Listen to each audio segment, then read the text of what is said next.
Dr. Gold in the lab, Twitch stream glowing, formulas flashing, minds wide, knowledge flowing, equations on the board, numbers never sleep, teaching math and physics while them haters count sheep. Actual education, tune in and get schooled, flipping textbooks, breaking all the rules, from Newton to Einstein, concepts elevate. Keep the stream, it's the key to our fate. Dr. Gold dropping gems, knowledge raining down, actual education making scholars all around. Perpendicular minds, angles sharp as ice, maths and physics, yeah, the future's real nice.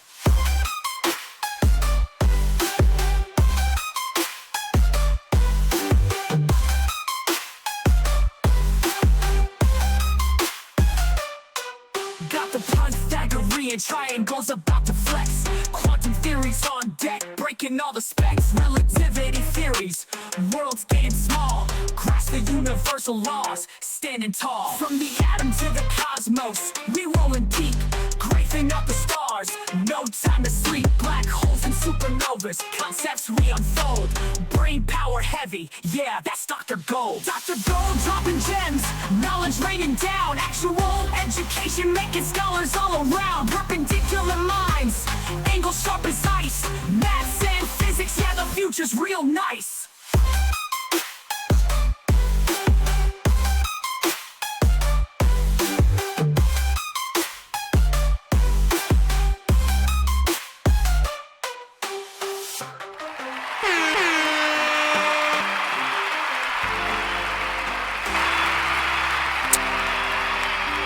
All right, what's up, everybody? Proof for Prof, what's up, dude? Oh, one second, let me fix my green screen. Nice. Ugh. I had meetings today, so I have all these fucking things here. Get out, get off my desk. Alright, and let me get my chat running real quick. What's up, homie? Yeah, maths. Math! This is going to go to my prompter. This goes to my preview source.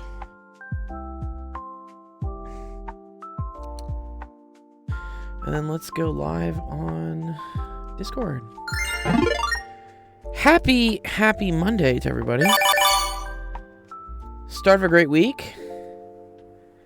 I had a killer nap earlier. I was at the gym doing... Monday's my favorite day. It's Monday chest day. Chest day, best day.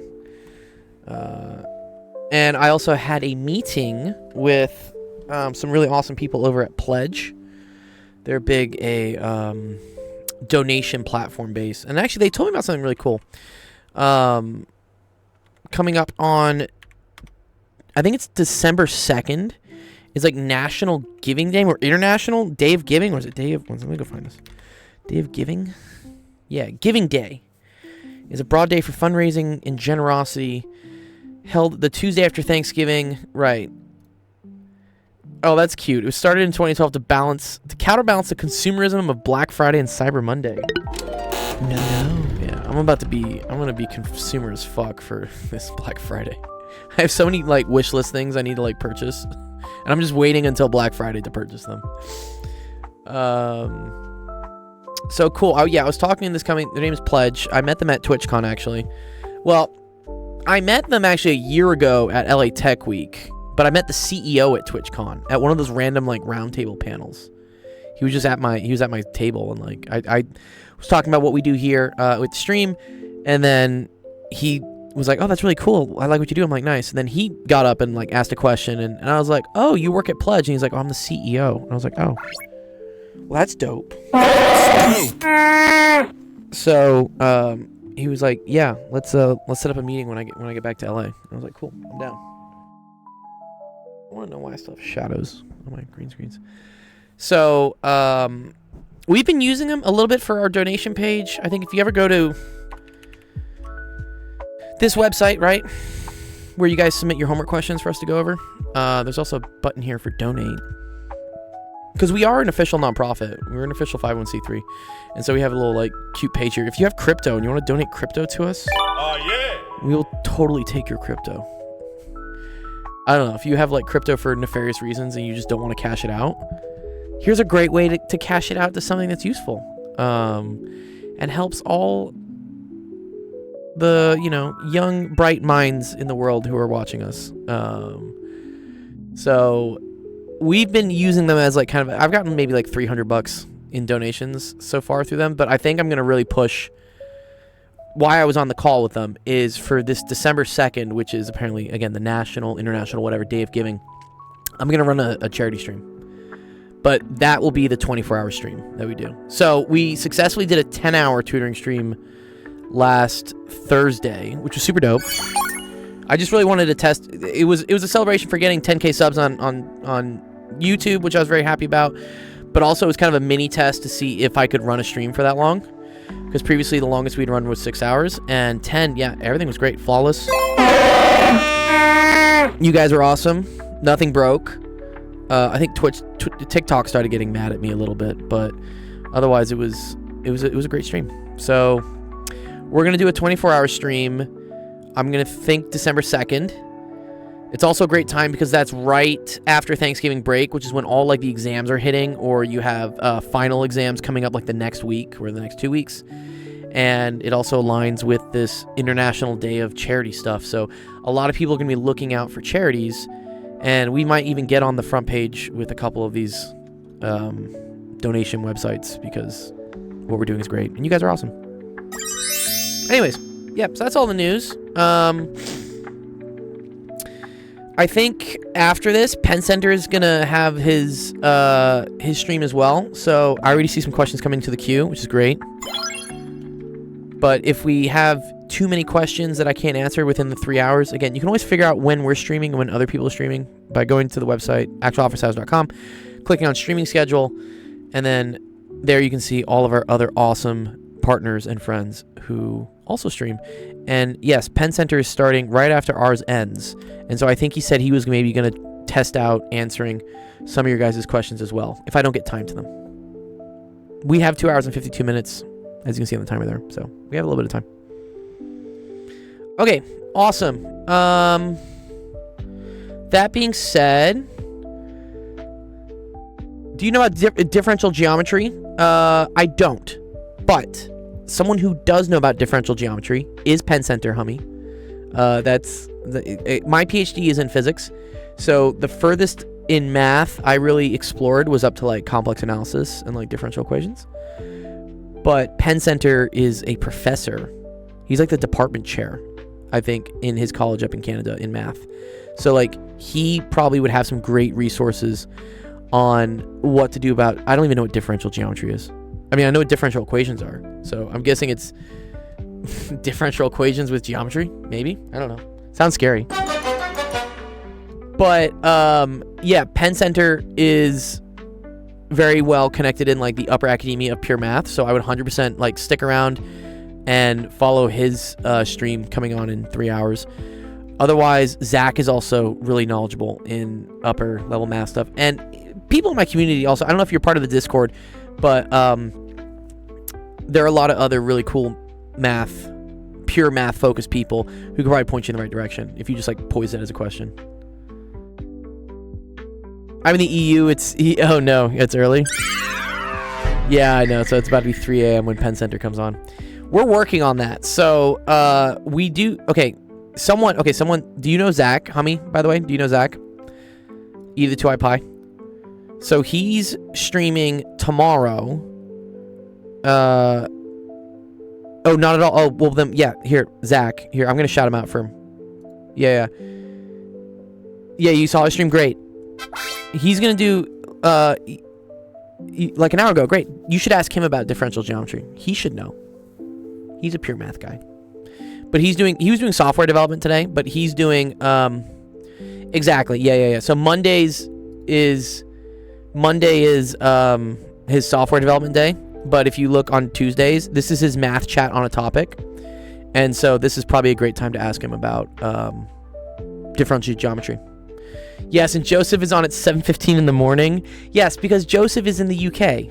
Joseph is like our one of our European partner friends. And so he's going to have a stream which is very early in the morning for me technically, but it's normal time for the UK.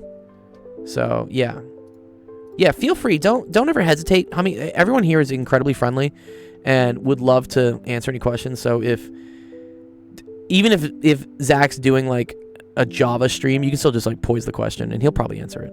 Or he'll at least point you in the right direction. Okay. That being said, we already got a couple questions in the stream, so let's get started and help you guys out.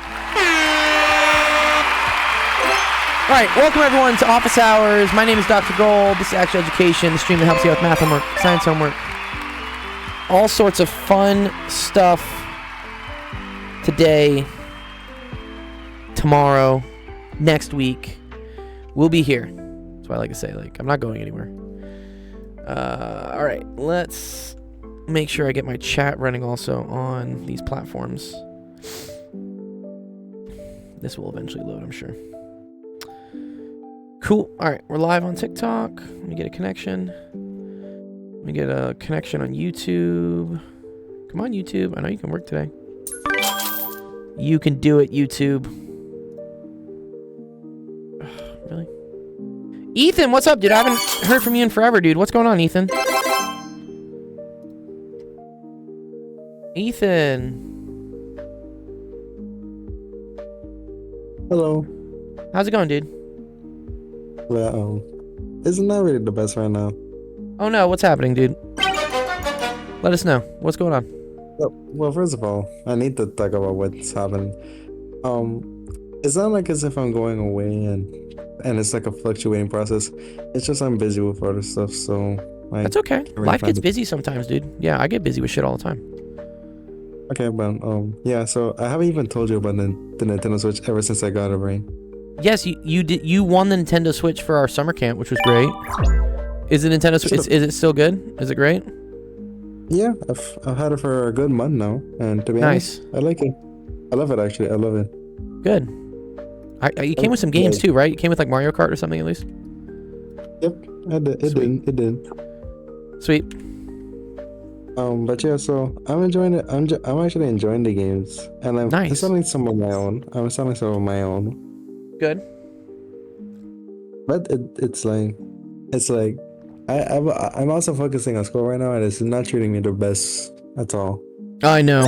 Yeah, because you graduated high school last year, right? So now you're going into like harder stuff, yeah. This year I graduated high school this year. This year, sorry, you graduated, but now you're doing harder like math, right, and harder computer science stuff, right? Harder courses. Yeah. It's like, I just had this project to do with like, Mhm. you know what a finance tracker is? A finite structure. No, finance trackers. Oh, a finance tracker. Yeah. I mean, yeah, finance stuff. It's all the rage. It's pretty cool stuff. Yeah, I know about finance. It's like ever since the beginning, this professor has been giving me only questions about finance stuff, and I know nothing about it. Like, Oh. literally nothing. Talking about Well, I something mean, like now, I honestly don't know much about finance either. But it's a great way to make money if you know about finance. Finance, especially like fintech, finance tech, is like a huge field. Like, I think I know a little bit of finance, but I don't know the big stuff like such as personal reliefs or adding a record and sorts. Sure, That's there's a so lot of good. jargon, right? Yeah. I have a project on that. I'm trying to ask ChatGPT to like help me break it down to small systems. Good. No, ChatGPT can definitely help. Yeah, especially with like jargon stuff. Yeah, ChatGPT is great for that. Uh huh. Yeah, so Still there, Ethan? like I was asking like ChatGPT to help me, but instead it had to write down the whole thing for me. Yeah, so I mean the thing with chat is you don't want to be like copy pasting information that it spits out. You want to kind of read it, internalize it for yourself, and then come up with an idea of it, right? Yeah, I want to use it for ideas. Yes, yeah, it's great for ideas. I use then it all the it's time like- for ideas. It's like the worst thing about it is that it's like now that it's like it basically just did the whole thing, and I'm trying to understand it. And I mean, while I do get it, I can't find a way to really put it into my own words. Like, Okay. if you know programming and variables, I'm trying to make different variables so that at least the teacher doesn't see it was AI generated. But Oh, I see. I see. Okay, you're having a hard time coming up that's- with something unique because that's- you're kind of your brain is getting lazy. Your brain is saying, and this is a It's not common lazy. thing with AI. No, it's not that it's lazy, but it already sees the answer, so it's hard to come up with something different, right? like if I come up with something different right now, I will lose track of everything that has just happened. Yeah. One small change can alternate the whole program in and of itself. It's like now Oh, I'm you're just having it like, write the code? Is that what you're doing it? You're having it write the code? like I'm saying, like the code is already written, but if I go ahead and try to change it into my own words, Uh-huh. it's not going. I might just get lost in the process. Okay. Well, this is also where like you can ask AI like along the way, like to explain different steps and parts and stuff. And it can do it. Yeah. Yeah, it's speaking of explaining, I have to write comments. So, I mean, Mhm. I have no problems with that. I literally have no problems with that. Comments are like one of the best things for me. So, I'm not having an issue with that. Okay. But you know what's worse? You know what's worse? What's up?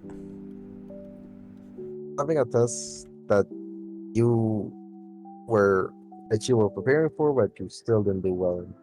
Yeah, no, I know. That happens a lot, man. Like literally just today, I Uh-huh. took a test, and like I struggled on the programming thing. Like I don't even think I'll pass that thing so high. Like with a 70 or even an 80. But definitely The other thing to remember, Ethan, it's just one test, right? So even if like you Just don't one feel test. like you did the best on that one test, right? You still have more opportunities to do more tests. And like that was the- the last test. okay, but did you do well on all the other tests? I got think you 80s probably on did. both tests. Okay. I got 80s on the other. That's decent. Guess what? The final examination's coming up soon. I Yeah. am not sure how I'll do in that. So, okay, when you get your exam back, look at what happened and try to assess anything that you didn't understand, and then those are topics for you to reinforce, right? So you probably did better than you actually think you did. It's very common for students to take a test and be like, "Oh man, I just bombed that." Like I'm gonna fail life. Like nothing else will come of this. I'm gonna be working as a garbage collector for the rest of my life. But once you get your test back, you're gonna see you actually knew a lot more than you thought you did. Your brain just hyper fixates on the negative things sometimes, versus appreciating the things that you did well and the things that you do know. So I think you'll feel better once you get your test back. And even then, even if you don't do as well as you wanted to, it's a learning experience to be able to see where you weren't as strong and then refocus your efforts into be getting strong at those parts. What's up, Kubi? Favorite millionaire Hi. professor? Not yet. No. Well, I mean, to be honest, now I'm just questioning like how will my life go in the future? Because I signed up for programming as my major, Yes. and this is just the basics, you know. This is just the basics of programming. I don't even know what it waits for me for the rest. Like, Oh, and it's difficult, and so you're starting to like question your career choice. Is that what you're saying? I'm rethinking about life in and of itself right now. Yeah. Well, that's okay, dude. I have a really great metaphor for this. So, well, not great. I have a great like story. So my roommate in college, his name was Matt Ridge. He failed calculus 3 times. Like, he had to retake calculus 3 different times before he finally passed it. And calculus was like a requirement for him to get into doing chemical engineering, like biochem type stuff. But he never quit. He eventually passed it on like, I think his 4th try. And now he makes like 4 times the amount of money I do. Like, because he works for a plastics chemical company, I think up in Boston, and he's like developing like the latest petroleum products and stuff. But the important thing here is that he didn't let failing a class deter him from like pursuing his dream of like working in biochem stuff. So if you really want to do something, don't worry about like the setback of, you know, doing poorly on a test or maybe even failing and having to retake a class. That doesn't define you. I guess you're right. Yeah, But I'm like, sometimes right. like, Sometimes I'm wrong. it's I might be it's wrong with this question, honestly. I've been doing this one. But like, you really believe that I could achieve something in life? Yes, you can definitely Because- achieve, dude, you've achieved so much in life already. I think that's Like a what? other very important thing to like notice. I would want to know. You want to know what you've achieved? I mean, you've been like one of the most successful people in my Discord, dude. What? That's pretty successful. I mean, I hope that is like a badge of honor. Like, you've been one of the most active. You've had some of the greatest growth. You know, you've been over the years have asked tons of really great questions, and you're very driven at like improving your own knowledge, which is a very rare thing. Most people don't give a shit about getting smarter. So I think you should take that as a huge, you've already accomplished something. Well, I guess people, I have heard that from other people, like saying that how I'm ambitious and like I want to achieve high and like I want to pass with that Yes. 4.0 GPA. Yes. Those are things I'm getting from a lot of people. Good. Even my teachers are saying that. Good. Even Yeah. they are. Well, I'm glad you're hearing it more and more. Yeah, no, it's true. But yeah, before you get really quick before you get into your question, it's like I just have the program. I have my program ready. And I'm not Okay. asking for you to look at it, but it's like I'm just questioning. It's like I wonder if I'll ever do well because that final examination is coming up, and you know, I'm just worried for that. If Yeah. I did well, if I haven't even gotten a 90 on this, what makes you think I'll get a 90 on this examination? Things can change, man.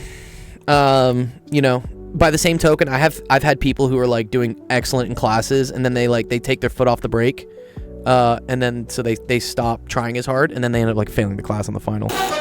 So I think the fact that like you're putting efforts to getting better and you want to do better after this exam, I think you can totally turn it around and do well in the final. Well, there is one other thing. So I think most people also like didn't do that programming question correct. Here's one Sure. thing. This professor is using this book where literally she got the question from the book and I never even looked at it. like, Yeah, I until know. now. Yeah, I know. Like, Teachers are lazy, dude. This like I'm not kidding here, but this makes me just feel bad and want to cry for myself because like how did I not look at this until now? It's okay, dude. I overlook things all the time. You can't be looking at everything. You're gonna miss shit. Like that's called like situational awareness, or what is it called? Like being oblivious. Like I've definitely been called by like ex-girlfriends as oblivious. Because I don't know, like I sometimes hyperfixate on certain things, and that causes me to miss like the obvious solutions in other areas. But it's okay. People miss stuff all the time. But yeah, I mean, now that this is here, and I feel like most people will not do well.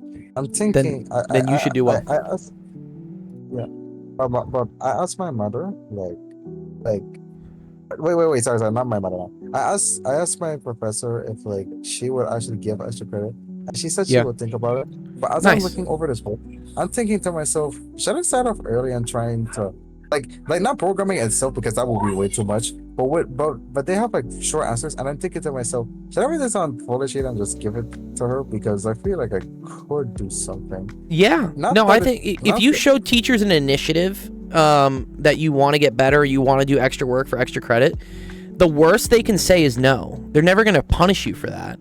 So, if anything, it'll at least like put a good image of yourself in your teacher's mind. And believe me, trust me, like when I was at UCLA giving out final grades, I 100% considered whether a student was active, whether they participated, whether they showed up to office hours, whether they like, send me emails, wanted help, when determining what their final grade was. If they were like on the border and like I could bump them, or I could be a little bit more forgiving on the final exam, like on giving out partial credit, I 100% considered who that student was as a person. And so if No. you're showing to your teacher that you give a shit about your education and you want to do better, even if it's not like documented, I guarantee you that sways how she grades your exam later. Well, I mean, she did say, like, in like situations where if you have like since for me in my school, the highest you can get is an A, which is just a 90. The thing is that there are some situations where students end up with either 88 or 89, Mm-hmm. depending on how they did on the course. The professor might just bump them up to a 90. Exactly. Yeah, the bumping happens all the time. Yeah, I questioned this to my professor, and she just said maybe she'll do it. So Yeah, no, I'm because thinking she to doesn't myself, want to. She doesn't want to. You can't like bind your hands and tell them that you as a teacher or professor or whatever. You can't explicitly say you're going to do this because then everybody starts to bug you for it. But yeah, I know what she's doing. She's saying that she will, but she can't explicitly tell you that she's going to, because then it becomes one of these, I'm going to hold you to it type things. well, Yeah. yeah. I mean, since she's getting some of the questions from the book, I'm thinking to myself, all right, maybe she will not check these, but like, I feel like it's a good idea for me to write them down, put them on Yes. folder sheet, and by the time examination comes, I can use these as reference, so that by the time examination comes in, I know most of the things if they come back up. I think mean, that's a great study strategy. Yeah, 100%. because I've heard that writing helps you process information. Yes. To be honest, these fill in the blanks and short answers kind of It's the difference kind of between go- passive learning and active learning. So if you're just like sitting there like watching videos and just listening to lecture slides or reading notes, you will learn a little bit, but you're not going to learn as much as you would as if you were to actually do something. So like doing homework questions, like committing like pen to paper, for whatever reason, it helps you learn more. And I know this because I even have like some really high up neuroscience PhD friends, and when they go to meetings and stuff, they bring a pen and paper. And you got to think to yourself, well, if these like PhD neuroscientists are using a pen and paper to, write down their ideas and like learn things during meetings, they must be onto something. So I think it's 100% a good idea to just like do things by hand. well, I mean, I plan to initiate this by tonight. To be honest, I have a take-home test right now, so I think I Cool. should do that first. Yes. I think I'll do the take-home test first. Although I'll have to go quick because the notes are there and I only have limited time. And then I feel like starting to do the questions on photo sheet and Yeah. then like show it to her tomorrow if I could. I think that's a great Thinking, idea. I'm thinking if I should initiate that plan. So that Yes. well, Initiate I the plan. might like the one thing I'm telling myself right now, I might not earn extra credit from this, but at least I'll learn knowledge so that I do not Yes. flunk And that's the goal. that examination. Grades are nice, but knowledge is the true reward. That's what I'm Right. thinking. So like, Good. should I stick to it? Because Yes. I have my mindset where once I have a goal, I am not letting that go until it's all over. Like That's great. that's what I'm thinking. I think you should do that. Yeah. Let me work on this question, Ethan. I gotta do some stuff on the stream here. But yeah, Thanks for I agree, taking so much Ethan. of your time, bro. you're welcome. You're more than I welcome. might ask a question. I might ask a question. To them. Yes. Yeah. Put Just let me- something in the queue. I'll do it. Cool. Hello. Okay. Awesome. How are you? What's up, Ramton? How How's it you going, bro? We're good. How are you? Good, man. Yeah, I've lost the privileges of being able to join the chat by myself. Really? No, you're an Yeah. admin, dude. What? You're an associate professor. You should be able to do it. Really? So, yeah, for some reason it doesn't let me. I had to like ask for like permission. Oh. All right. Whatever. I'll fix that. I don't know. Yeah, of course. You're good. I mean, Ethan can get up here, and he doesn't have some of the perms you do. Yeah, I don't know. Maybe at some Discord maybe it might be. I think Discord's just fucked up. Yeah. Did you do the 10-hour stream? I did. We did the 10-hour stream on Thursday. Yeah. I saw okay, your I was- Discord message. I was gonna answer to it. Yeah, no, it was great. Yeah, we had I need to tally up how many questions we did, but the queue was getting like over 20, like a lot. Like I had to Yeah. like midstream I had to go into my code and change the variable so that it would accept more than 20 things in the queue, because I was like, oh, we're hitting. Oh like- damn. Yeah. Okay. So yeah, it was great. There were a lot of people. It went well. Yeah, I wanted to join, but I had to teach you like. Yeah, you gotta do Muay Thai. later. It's all good. It's all good. And then It's all after good. that, it goes very late. But yeah, I also took a look at some stuff like that. But maybe I'll chat with you later offline. Yeah, and, about like, setting up. Yeah, couple- let's get you on, dude. Let's get you on. But it's starting to get more and more busy, especially as we get towards the end of the school year. Is Yeah, this right, linear same. algebra? It is. Do you know how to do this, Ramton? Maybe you want to Yeah. you want to hop in and do this one for me, because I don't really know how to do this type of stuff. Okay. I have to the proofs.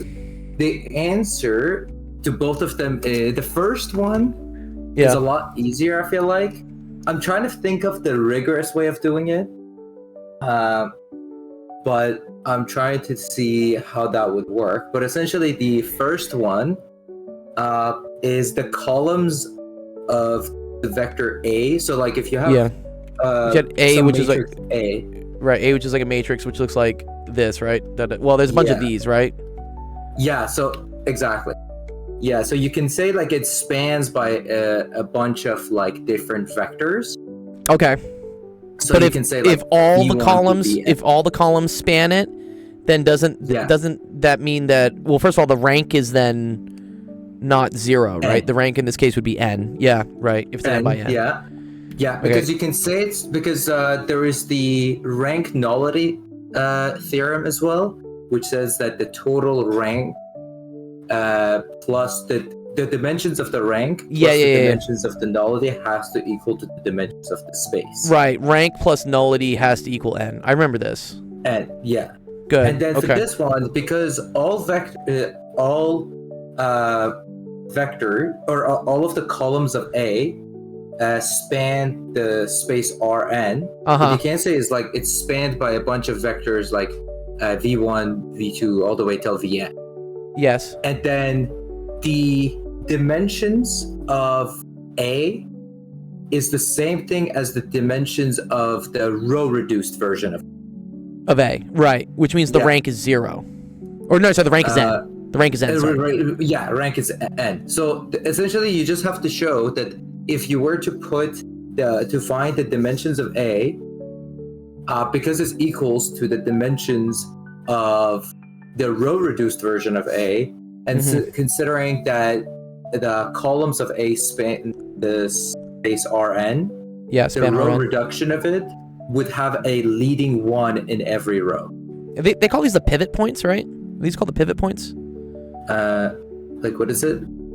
Which one? Pivot points? I think they're called pivot points in matrices, right? Pivot points in matrices. I don't know that term, to be honest. Is this F? I don't know what FM is. You tell me.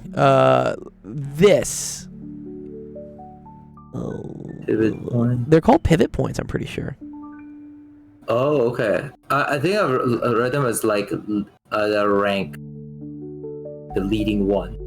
Like this. So, for instance, this would have rank 2, right? Yeah. This is this technically rank 3? Rank Because 3. I could use Yeah. this last row, right, to kill out the 2 on the second one, right? Technically the other way. You can use the third row to Sorry. kill the second row's one, and then actually you're right. Yeah, the last row also kills the second row's last 2. Yeah. So your leading digits are 1, the third row 1, and then the fourth row 2, which technically you can just reduce it to. Oh, I see. Well, because Yeah. this second row is a linear combination of the third and fourth. Yeah, exactly. It's literally row 3 plus row 4. Yeah. Oh, okay. Yeah. Yeah. And then that only happens if you take the reduced row echelon form. Yes. So I guess the row echelon form is when everything starts with a leading digit. Reduced the row echelon form is would where everything be starts with a when 1? With a 1, yeah. Got So you. the- Okay. The RREF of A would have a leading one in every row, Yeah. which would have dimensions n for that last problem, and then if it has dimensions n, then the rank. Darth Gonk is asking, I don't get linear algebra. I'm not taking it, but why is it a thing? Why is linear algebra a thing? You That's what can someone in my use chat's it asking. in so much different stuff. Like you can use it in quantum mechanics. Yeah. You can use it in finance. You can use it in statistics. Like pretty much any area of math, you would use linear algebra. It's used for, so this is the example for like quantum mechanics. It's used for like creating like bases for like quantum states and all sorts of like energy stuff, and I don't know. But yeah, and then you're also right with anything that involves large amounts of data, which is usually stored in what are called arrays. Arrays are matrices. And so being able to do like cool math operations on big sets of data, that's linear algebra. Except aerospace. Aerospace 100% uses linear algebra, dude. What? bro. Yeah, aerospace would use 6x6. linear 6x6. algebra. Yeah. Yeah, because they have the X, Y, and Z, and then they have the 3 rotation directions. Exactly. So, Yeah. Yeah, I guess the first one is wrong because the dimensions This one's are false. 0, not, Right. Yeah. So the dimension of the nullity should be equal to 0, right? yeah. Okay. And so let me, just for my own sake here, sorry. When we say the columns, which in this case are that's the basis, right? Those are the basis vectors. Yeah. So Span Rn. Each column is a vector. Each column is a vector. Those are what are required to describe the space Rn, right? So I think in like a simple case, if I wanted to describe like R2, for instance, I would just need this matrix, right? 1, 0, 0, 1. Because this would describe like all my X values, this would describe all my Y values, and now I can talk about 2-dimensional space, right? You could also like use like maybe a different vectors. That's what I'm saying, like because those vectors, what you're using, this is called the orthonormal basis. Sure. So they're orthogonal to each other and they are normalized. Because but you can also say that the matrix A is is 1, 1, negative 1, 1. Okay, wait. So you say this also works. So you say 1, 1, negative 1, 1, this? Yeah. Okay. Yeah, because anything can be written in terms of those. Right. Yeah. Anything. So can even be though written in terms of these aren't vectors. orthonormal with each other, right? Because 1, negative 1, what that describes like this probably. This is 1, comma negative 1, and then 1, 1 describes this. Oh, these are orthonormal to each other. But They are orthogonal. You can do 1, negative 2 if you want. Sure, 1, negative 2, right? Yeah, but any combination of these vectors can describe anything in this space because I just like take different multiples. You can see the row reduced version of that would end up with the identity. Sure. Yeah, if I was a row reduce this, okay. Yeah, exactly. Okay, so that's how. But this means that there are no extras, maybe, sorry. So if I say like the columns of A span Rn, could there be like superfluous, like, you know, like almost like duplicate copies of columns that I don't really need? Like, for instance, in the simple case, if I was describing R2 and F, but it's always an n by n matrix, I guess, right? That's what we said? It did say that because all of the columns... It is n by n. Yeah, it's n by n. It's also all of the columns of A. Yeah. Since they span Rn, that means that there is no left. Yeah, there's no. But if it was no, like an m by n matrix, then you could have leftovers. So because I'm thinking about this, I could have like 1, 0 or like 0, 1, and then I could have like 2, 2. Right. This is I don't need this. This is superfluous, right? So in this case, I would say that the columns definitely span Rn, but I actually only really need these 2 columns to span Rn. R2, I guess. Yeah. Okay.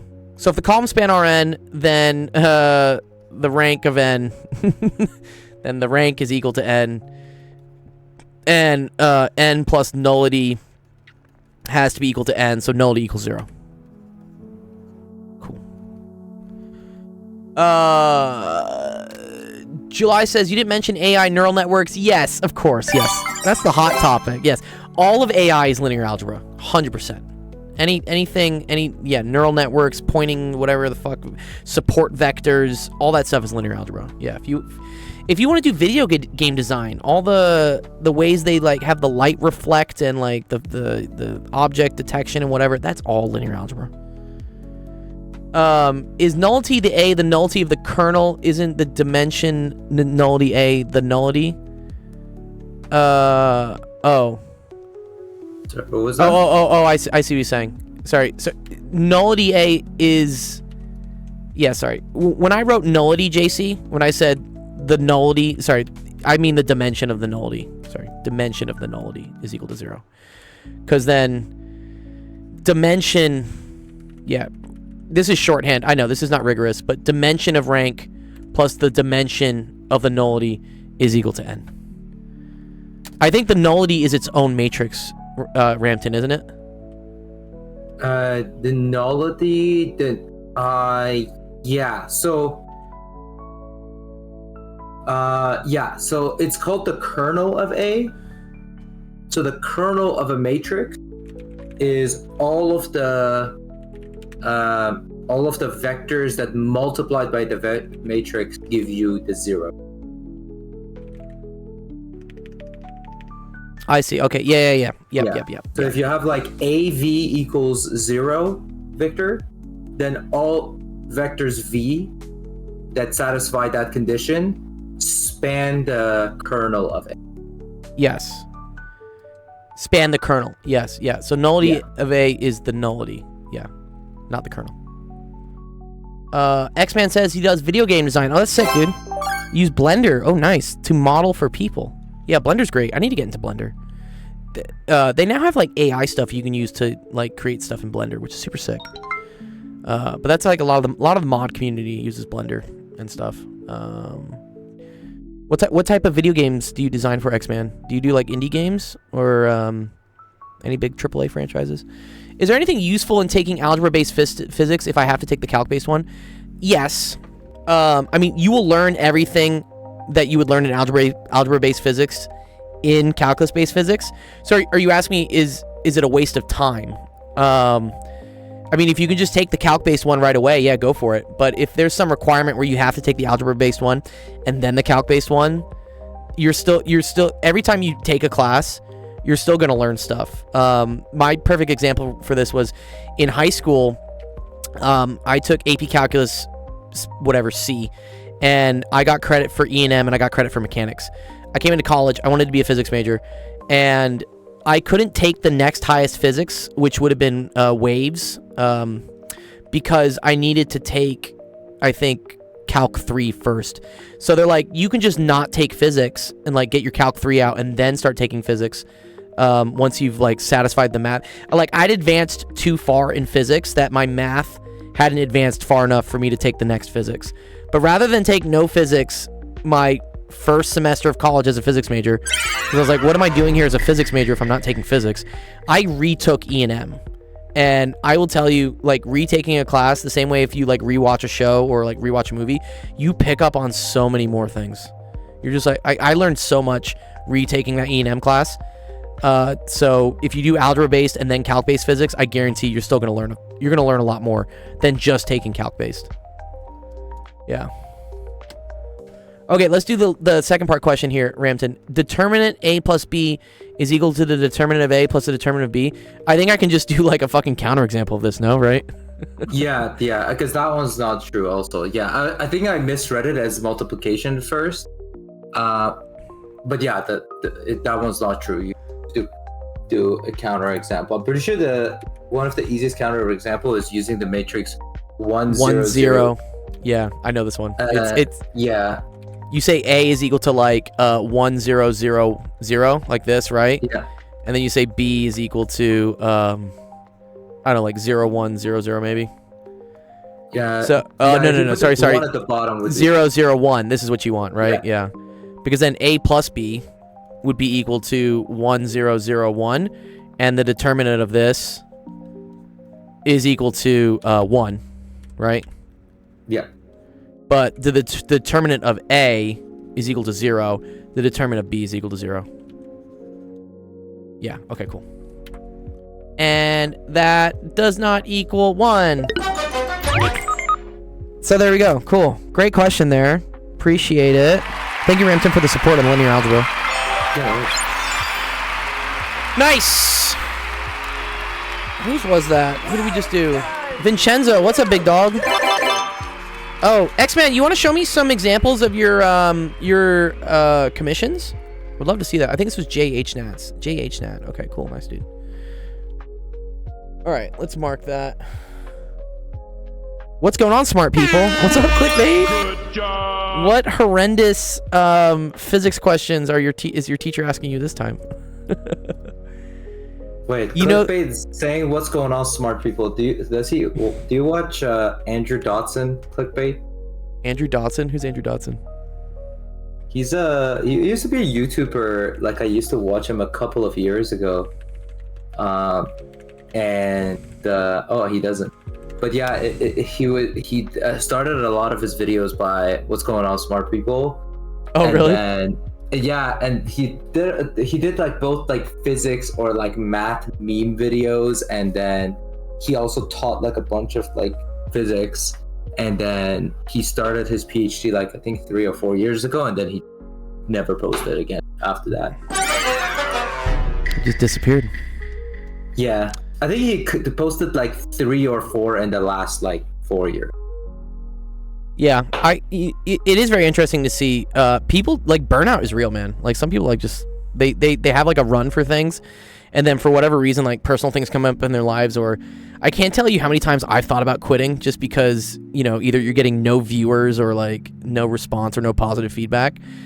I understand totally why people would be like, fuck this, I'm out. But there's always that famous meme, right? What is it? The guy digging for diamonds? Yeah, I knew exactly. Fucking love this meme, dude. Yeah, this is always the meme everyone always talks about, dude. Where it's like, don't stop, dude. You were so close to the diamonds. Don't stop. Never quit. Vincenzo says, I got a midterm in 2 days. Geometry and linear algebra. Can I show you something? Yeah, I mean, you can always submit a screenshot of your question if you want me to go over it. So for those that are watching you, because welcome 50 users on YouTube. What's up, guys? We have a website, www.actualofficehours.com. And what you do once you go to that website, you can type in your username. You can drop in a screenshot of a homework question, a practice test question. I don't care. Something you want to learn and have us go through. Hit upload. It'll get uploaded to the queue. And then here's our queue so far. So next question is from I already know what Neptunic's going to ask because he's always asking me engineering questions. Oh, actually not bad. No, this isn't engineering. Well, it's technically engineering, but it's, I'm pretty sure this is actually just torque. Love this. Thank you, Neptunic, for giving me something that doesn't involve, like, I don't know, like stress or strain or whatever the fuck. Weird-ass, like, engineering terms. I do see the TikTok chat. Yeah, I do, MW. Yeah, it's right there. We're on all 3 platforms. We're on TikTok. We're on YouTube. We're on Twitch. Technically, we're also on Discord. Let me see what X-Man said. X-Man was saying he uses linear... He makes things in Blender. Oh, that's sick, dude. Yeah, one sec. I gotta do it on this one, sorry. Nice. That's like a sword? He created like a sword or something. It's like a katana. Oh, wait. Is this the dark sword from fucking Grogu and stuff? You know what I'm talking about? Is that the dark saber from The Mandalorian? I'm a huge Star Wars buff. I should know that. Oh yeah, it's literally in the title. Nice. He says that was a dark saber. That's very cool, dude. Sick. All right, this question. Yeah, this one does look interesting, Ram. Right? Oh. Okay. Is this a static problem? Yeah, it's so funny. Like, engineering statics is basically just sum of forces equals 0, sum of torques equals 0, except they call them moments. Yeah. I think I read a thing about why it's called... Or was it you that said why it's called moment? Yeah, well, someone in my chat has definitely said it. It's the difference between bending versus something. Like, actual twisting versus... Twisting. Yes, it's twisting versus bending. I think twisting is torque, but bending is moments.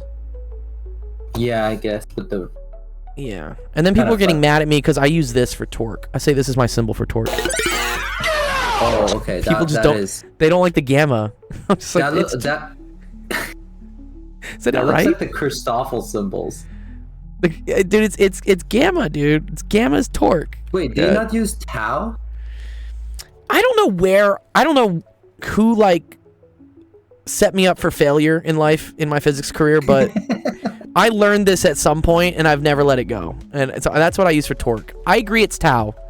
I know torque is supposed to be this, but I don't know. By the way, my taus I feel like look decent. Yeah, this is my tau. It's okay. All right. Solve for EY, solve for EX. I feel like, and wait, and I have FIG, and I have FJK. Well, that's cool. And wait, what's this 30 degrees? Is there something else attached here, or is this just like like a coordinate reference. Okay. So I mean, the interesting thing here, I think if you, and they don't give you any distances, right? It's just coordinates. So I mean, correct me if I'm wrong, but if you set this as your rotation point, then sum of torques only cares about this and this, and you assume that the sum of those torques are equal to 0, right? Which I guess they must be, because these things act at the rotation point, so they don't contribute to the torque. So I don't even think you need to do sum of torque here. I think this is literally sum of forces equals 0, because we can just break down these forces into components, and then we know the sum of the x forces has to oppose this, and some of the y forces has to oppose this. I think so. Let's see. Okay. Well, if this is 30 degrees, then that means like this angle's 30 degrees as well. I think so. Oops. Yes. Well, What's up, Ethan? Ethan? What's up, So, dog? about that take-home test, yeah, I'm about to initiate that. I'm looking at the flyer that the professor posted. Yeah. She said that this is going to be 30 questions in 45 minutes, and Okay. I can't switch tabs. It's going to monitor my screen, so I just have to use the notes app. I'll have my phone beside me, so There I you can go. at least You can cheese it a little bit. Yeah, dude. All these like whatever online tutoring proctor things, they're all garbage, dude. You can get past them. But you should always try to do things yourself, because that's the only way to learn, you know? Yeah, I guess you could say so, but at the same time, I just want to get. I just want to pass. This is always the temptation, though. Like seriously, it's like this is the golden opportunity. I haven't had a take-home test in like. Yeah. Forever. Trust me, bro. Everybody else is doing the same thing. This is why when I give take-home tests as a professor, I tell them they can use whatever the fuck they want. I say it's open whatever, because even if I told you it wasn't, you'd still do it anyways, and that only punishes people who are being honest. So I make it open. I make it open whatever, but I say you can't use AI, and I can tell if you use AI, because I designed the questions so that like you will fuck up in certain ways if you use AI. Well, hey, the thing is that it's like it's a golden opportunity. I'm passing the class with like I'm passing the class with a 93, and yeah, when I tell people I'm failing, they don't even believe me, because it's like I don't know how. Yeah, you can't fail. But like I'm telling them I'm failing and I have 93, yet they say that the Noah fail. Like you know those people that always say that, but then they know it's not true. That's me right there. Yeah. No, this is a classic thing, especially in like the pre-med student groups. They'll always be like, oh my god, I absolutely failed that test, and then they get like a 97 on it. They do it just because I don't know, they're trying to like psych each other out. It's really actually weird. They're like, I don't know why they do it, but I think I know why, but then at the same time it just when I state my answer, I'm just contradicting myself. Yeah. Yeah, I'm about to initiate the take-home quiz. All right, dude. I'm going to have Good to luck. mute the site though, so I'm going to have to mute this Discord site. That's okay. So You can totally mute it, dude. You're good. 45 minutes I got for 30 questions. I hope I get 100. And people still somehow manage to fail this, you know, even though it's take-home. I don't know You'll how. do well, dude. I trust in you, dude. I'm gonna send you all my smart smart prayers. All right then, but I'm about to initiate it. So All right, do it, dude. see you. Good luck. Good luck, Ethan. Okay. What is Droove? I think you're on the right case. You're on the right idea, Droove. Wait, E cosine 30 plus E sine 30 plus FIG equals F? Sorry, what? Where the fuck are you getting this from? Dude, what? Where's the other F, Droove? I love how engineering dumbs everything down. Dude, yeah, I was saying this the other day. Like, engineering is physics with a condom. Like, they just make everything all safe, and like they're like, oh, we have all these like cute little tables, and like, you know, heat of vaporization for steam and water, and I'm just like, oh man, stop. Like, just do the physics. Okay. So I think we're good here, right? Because then I know that if this is supposedly in equilibrium, right, that the sum of the forces in the x direction We had a very different. Yeah, he's like, my physics was not nice to me. Yeah. Sum of forces in the x direction is equal to 0, so that's going to be FIG cosine 30 degrees, right? Because that one's pointing to the right. Plus EX. And then it's minus FJK cosine 30 degrees. This all has equal to 0. And then in the y direction, FJK sine 30 degrees minus FIG sine 30 degrees. Wow, thanks for the raid. Academy of Uselessness. Useless ideas. What useless ideas were you going over today? Tell us. Sine of 30 degrees. And then this is minus EY has to be equal to 0. Okay, cool. Done. What's up, home dog? Femvox, the solutions manual has arrived. Perfect. What was going on? Da-da-da.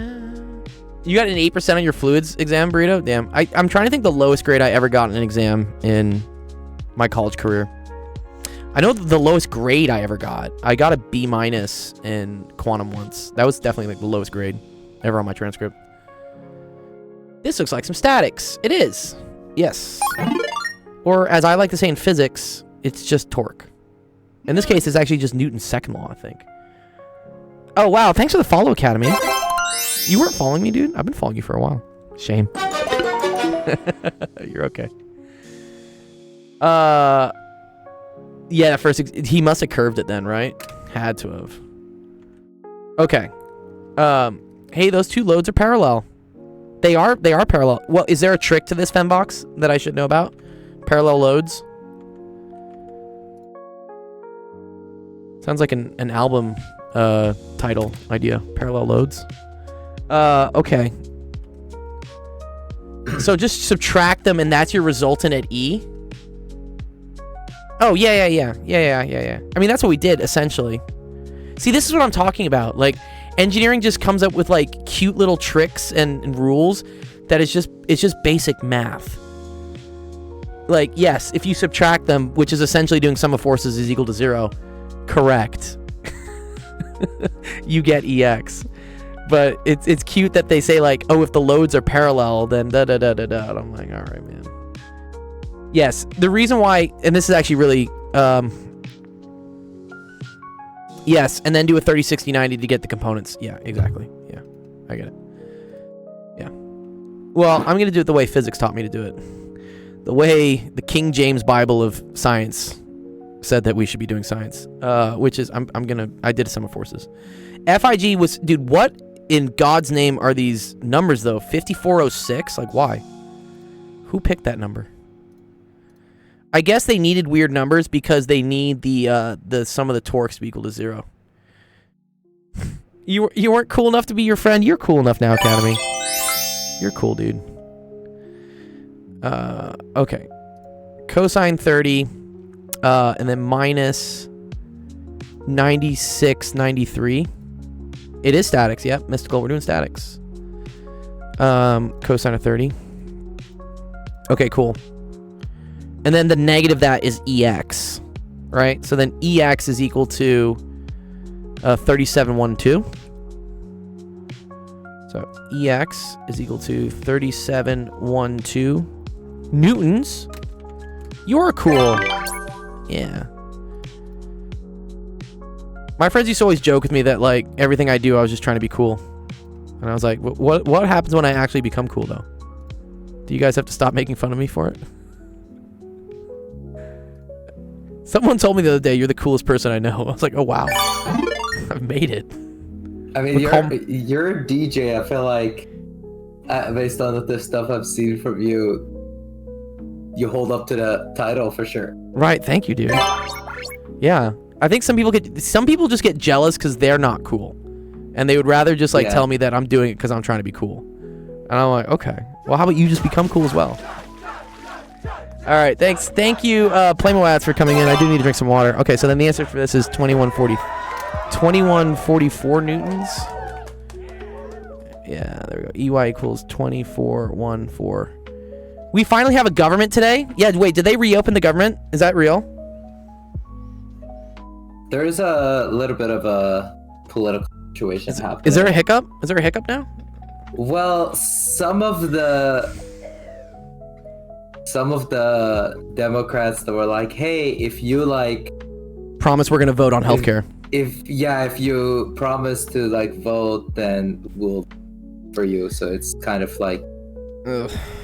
I have this whole theory that they only held out the shutdown as long as they did for the November elections to happen, because yeah. Democrats at least have to show they have some fucking spine for doing something, you know. So it's all a game, and in the end, we all just lose. That's how this works. Yeah. Yes, if you pinky promise, it'll be okay. Yeah, I know. Yeah, whatever. I mean, yeah, dude, it's something actually very near and dear to me because I just got the notice in the mail that my insurance premium is gonna like fucking double next year. Because I am one of those people who's on ACA accredited healthcare because I'm not employed.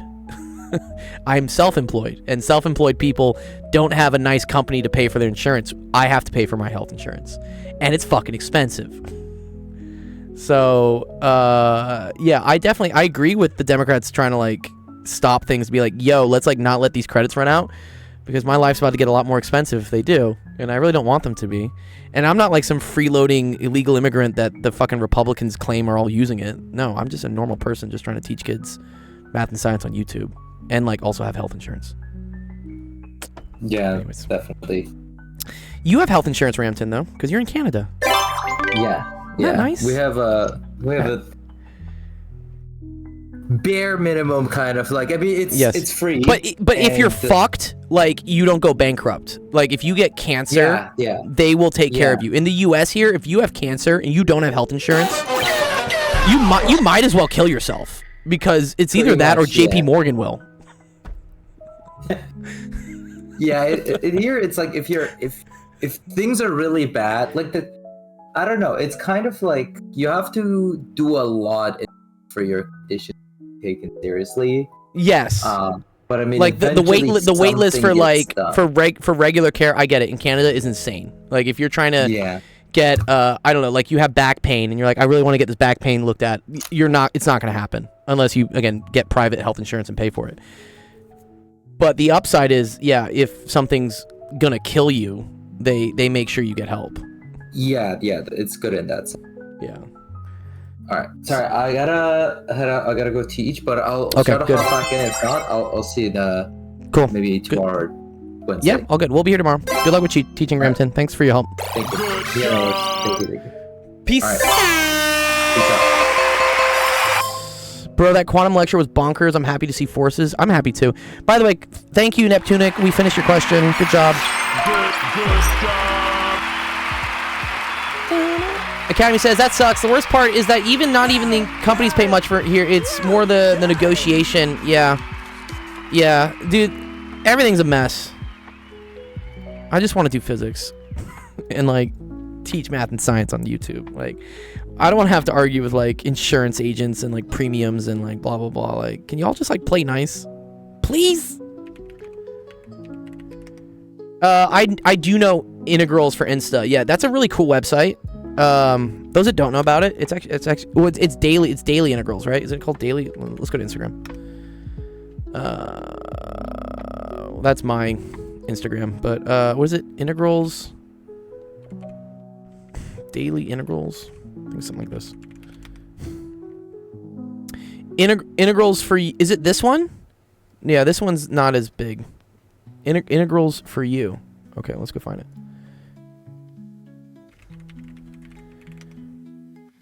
Yes. Yeah, this is it. Yeah, so this is a very cool website.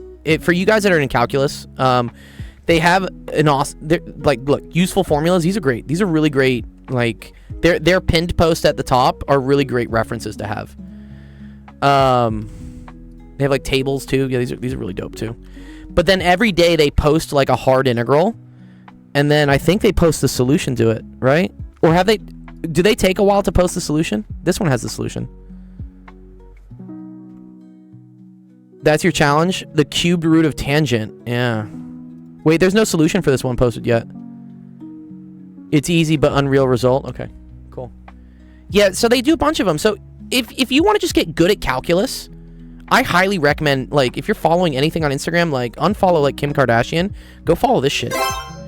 It'll help you out a lot more than, like, I don't know, learning, like, what, like, body shaper you should be buying or something. But they have like, detailed breakdowns on the solutions and stuff. Oh, this is a challenge. Oh. Okay, I see. So this one doesn't... So the challenge ones, they don't post the solutions for. I love blitzing statics, yeah. What is the basis I need to start learning calculus? Pre-calculus, Anthony. Another somebody, sorry. Yeah. Pre-calculus is great. Where do you start? Oh, okay, so here's a great way. So it depends, like, what level of math you know. Somebody. So I think having a core foundation and knowing, right, algebra, a little bit of trig really helps. How to manipulate variables. If you at least know all that stuff, then you can kind of jump right into calculus. If you don't, then yeah, please join my Discord. I'm going to be announcing a course pretty soon here, totally free to you guys, that I gave to my first week of when I was teaching at UCLA for my physics class, because I wanted to make sure everyone in the class at least had enough foundational math knowledge to do physics. And it's the same foundational math knowledge you need to start learning calculus. So go to the website, join Discord, look out for an announcement. I'm going to do it either the end of this week or next. I'm just like, I'm wrapping up some like structural agreements because I'm hosting it on another like company's website, and I have to like cut like a payment deal to them or something, but I'll figure it out.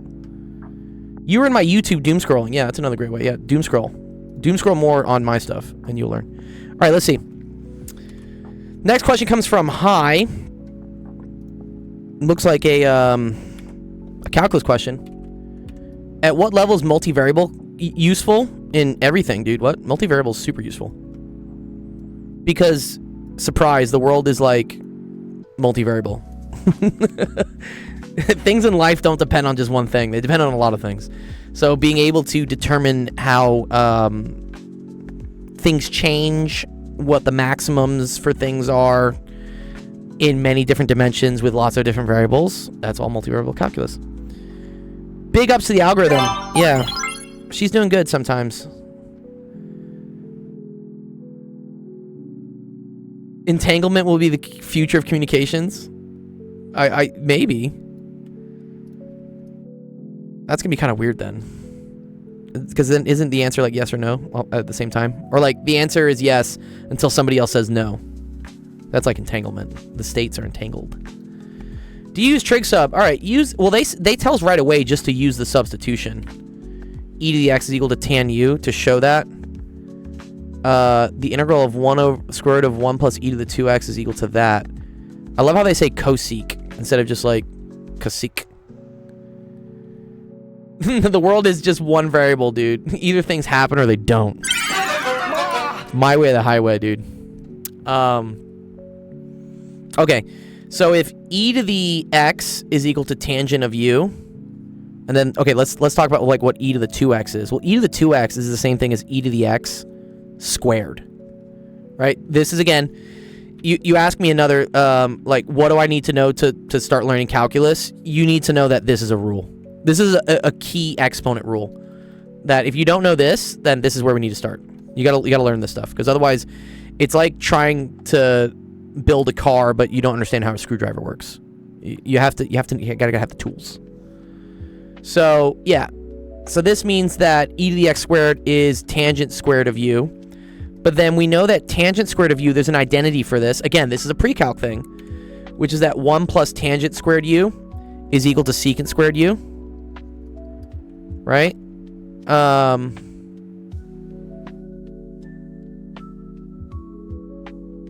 Oh, and then, yeah, also I have to do something else. One sec. If e to the x is equal to tangent of u, I also need to come up for an expression for dx. So this is where I'm going to do the derivative of both sides. So down here, right? This means that d e to the x is equal to d tan u. But d e to the x, that's just e to the x dx. And and then d tang u. So the derivative of tangent is secant squared. So this is secant squared u du. And so, sure, dx is equal to secant squared u du. Or do I want to do this in terms of ln over e to the x, but then e to the x is equal to tan u?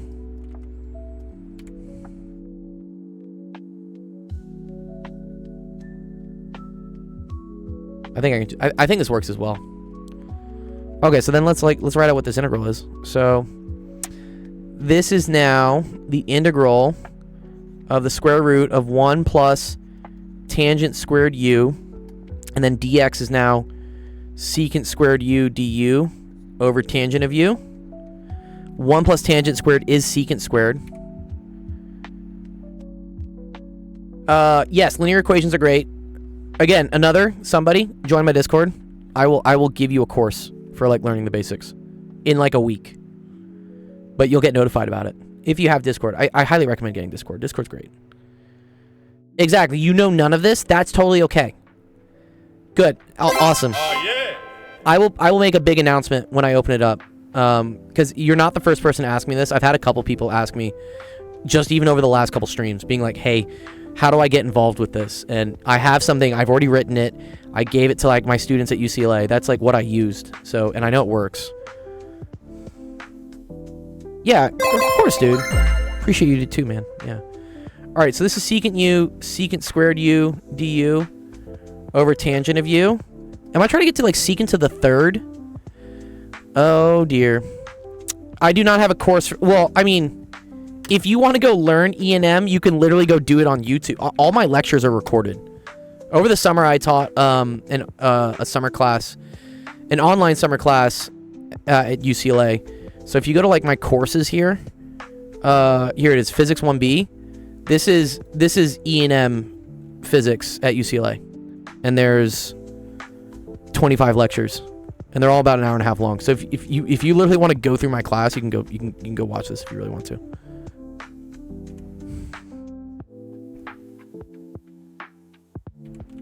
You won't have access to the textbook.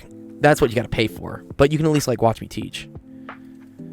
Okay, so this is integral of secant to the third u du over tangent of u.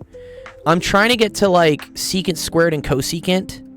So I'm gonna pull this I'm gonna pull the secant squared out. So we're gonna say secant squared. Well, actually, that's what I already had here. It's like actually, sorry. Let's not waste digital paper here. I already have the secant squared part. We just need to look at this. Now, here's the cool thing. Again, and this is something that you will learn if you do some basic trig, is that secant of u is equal to 1 over cosine of u. And then tangent of u is equal to sine over cosine u. So this divided by this is the same thing as 1 over cosine of u times cosine of u over sine of u. Which, yes, this cancels. And so you just get 1 over sine of u, but 1 over sine of u is equal to cosecant of u. Okay, cool. So we've now proven that this is cosecant of u, secant squared u, du. Nice. Hey, man, I'm in biomed. Any advice on getting into pure maths? You did higher level math in high school? Great. I'm not the best at pure maths, but I have a lot of friends who are. So again, if you're just joining us because you found us doom scrolling or you found us on the algorithm, there's a website here that we used. What's happening? Students are submitting screenshots of questions, and I'm going through them on the stream live. The website is actualofficehours.com. You can drop in a screenshot of your question, get help. But also, what I wanted to point out to you, Joseph, is that if you click here on streaming schedule, we have a calendar, because I'm not the only person that does this. There's a whole other like team of partners and friends who also do like math and science streaming. Nice. And some of them are even like professors, like chairs of professors in math at different universities. One example of that is Penn Center here, who is going to be running a data science course after my stream. And so you could ask him about getting into pure math. Or Zach tomorrow morning has a PhD in math, and he's on Twitch on this address as well. Bro, I just jump scared. A calendar? Yeah, well, shout out to Zach. Yeah, there you go. So yeah, Zach is an example of someone you could ask about how to get into pure math. I don't personally know much about pure math. It scares me. But yeah, go to that website, go to the streaming calendar, click on e to the 2i pi, or click on Penn Center on the calendar, and go follow them on Twitch, and you'll see them. All right, let's do this. Determine the perimeter. Wait, is this a separate question? Are these questions related? I'm curious. Wait, what? So I figured out this integral, but then it says determine the perimeter of the region bounded by. It scares me too. I thought since I can do chemistry equations, I'd be able to do calculus. I was wrong. Yeah, chemistry does have math, and it is one of my other favorite subjects to teach. It's unfortunately the math they use is pretty basic. Unless you get into like, I mean, Joseph, JC can probably talk about this. Like PChem, I think starts getting into like quantum mechanics, and like maybe there's some like more advanced math you use.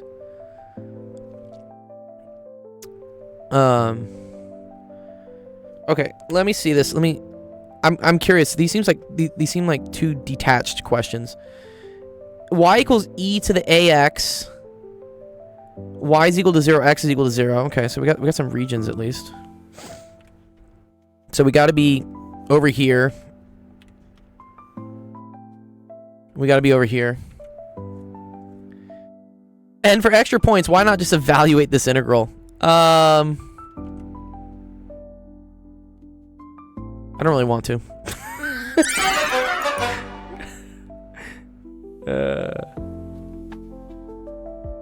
Lagrange, square root d squared y plus 1 integrate. So wait, Jeff, is this related to what we just did? That's what I'm curious about. Oh, you know why it is? Oh, motherfucker. I think I know what it is.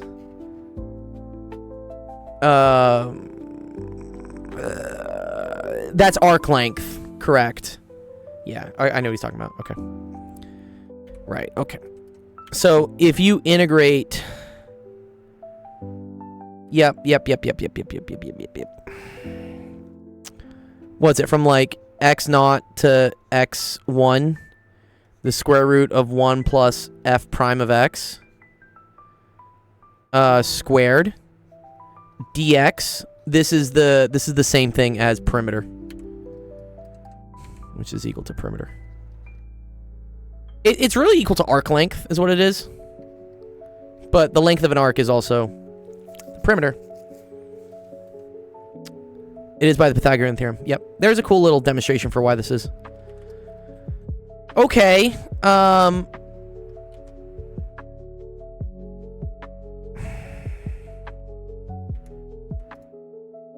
So yeah, if e to the ax is equal to that, then wait, then okay, so f of x equals e to the ax. Wait, f prime of x is equal to a e to the ax, right? So f prime of x squared, there's gonna be another a squared in there, no? That's a squared e to the 2ax, right? Jeff says no. Oh, I am right? Fuck. We hate it when I'm right.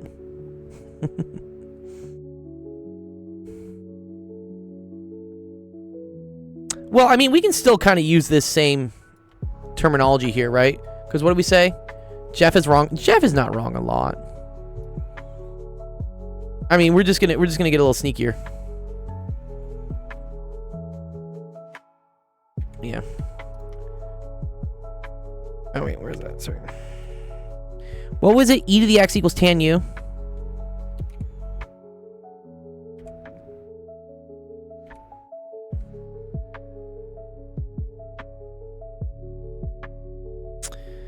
So,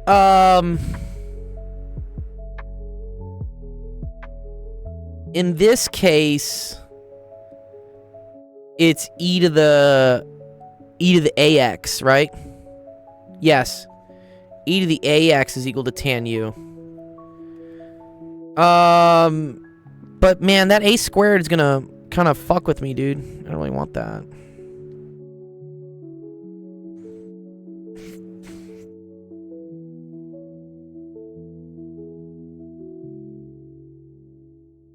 And also additionally, wow, they're saying x is equal to b, which is greater than 0.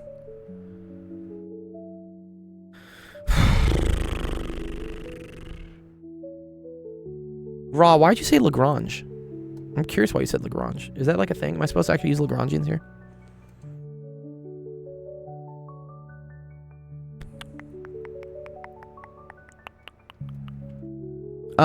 Because then what does that mean dx is equal to?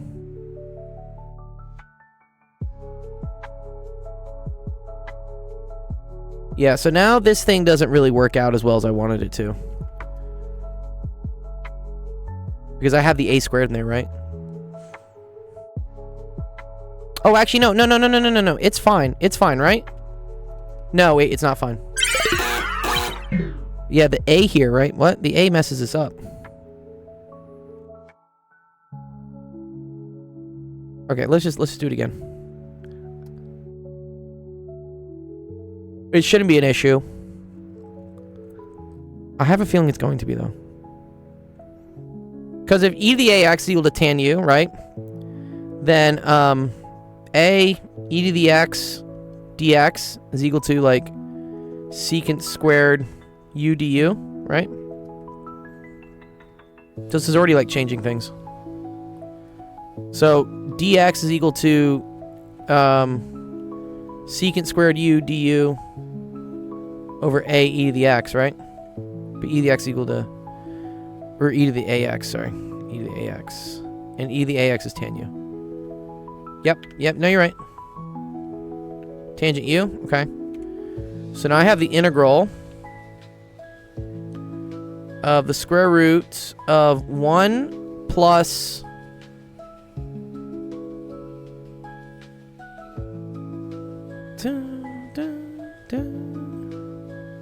Oh. No, I think I just say this. I'm gonna say, I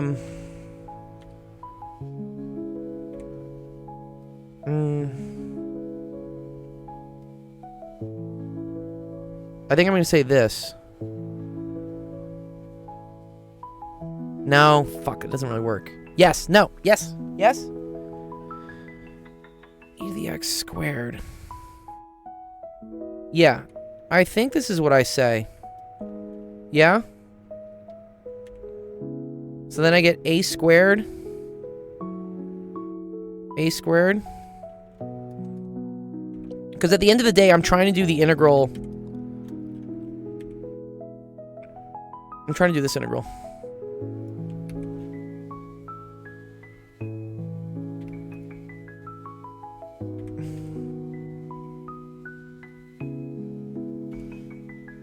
This is going to be a e to the ax squared, right? Oh, okay, so I think this is fine, actually. Right? Because f prime of x is equal to a e to the ax. And we're doing that squared. So...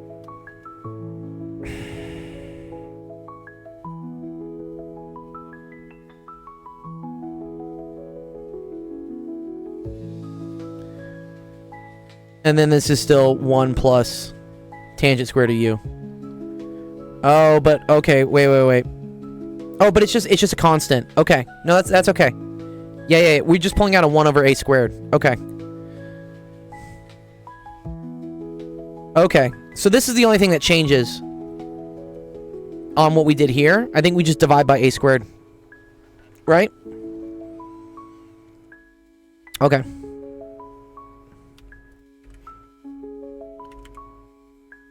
Okay, so this is equal to 1 over a squared. We'll figure out the bounds later. And then it's secant squared u. Cosecant u to u. And now we have to do the integral. Oh no.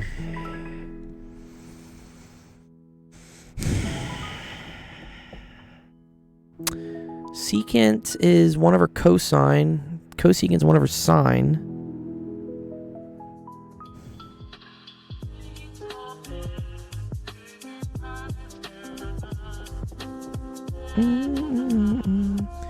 Some things we know. So, d du of secant u is equal to secant u tangent of u. And then, because it's a shame this isn't like sine squared cosine. Because then you say u is equal to sine, and it's u squared du. But it's not.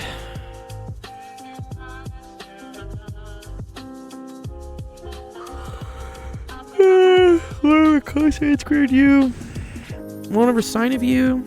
du. Does that help us out?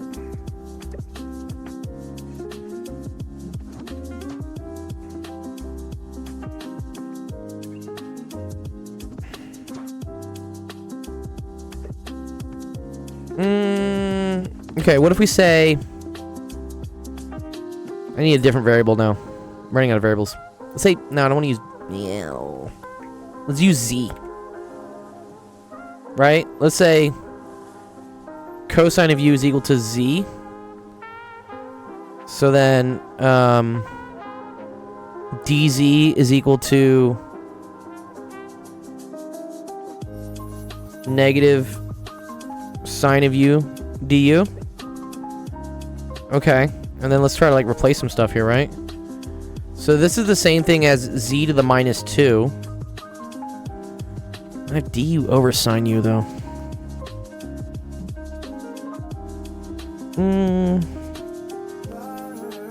Oh wait, whoa, wait. No. Damn it. Yeah, wait. So then I get du is equal to dz over negative sine u. Oh, that just makes things worse. Oh, wait a minute. I think I see where this comes in. Okay. So now this is dz over negative sine squared u.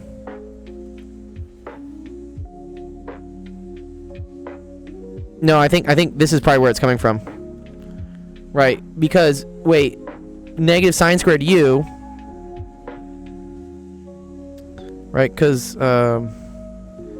sine squared plus cosine squared equals 1. So cosine squared minus 1 is equal to negative sine squared.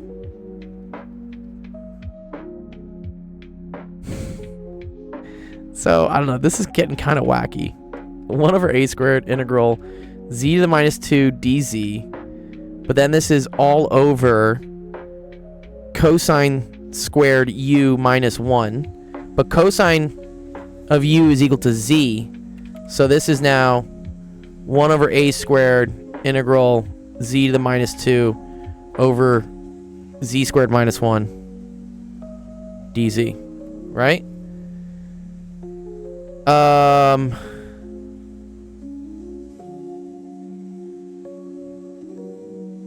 Is that solvable?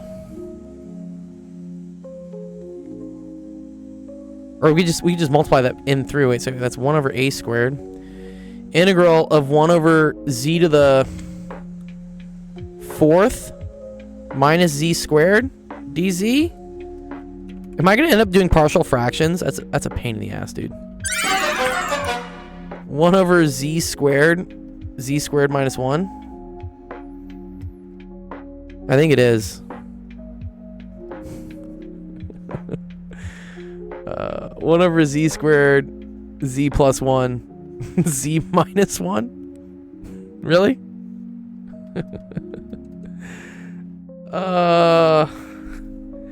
And then do I need to partial fractions this?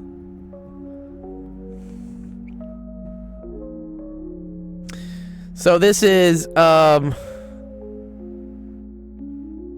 what's the Laplace transform used for?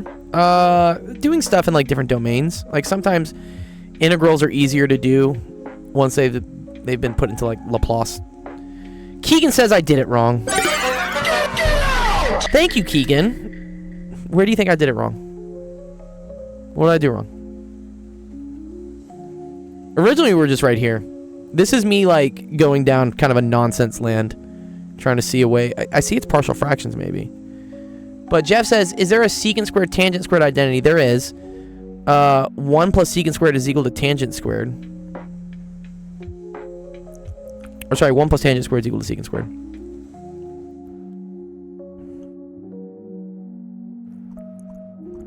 Which maybe that's where this comes in from, because then it's just integral of cosecant, and then it's tangent squared cosecant. Cosecant's 1 over sine. Gold, I'm a coffee addict. I love coffee, famished. I'm an Americano fiend. It's z squared. The whole function isn't squared in the end.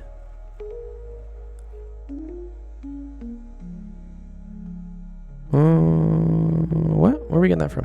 Sorry.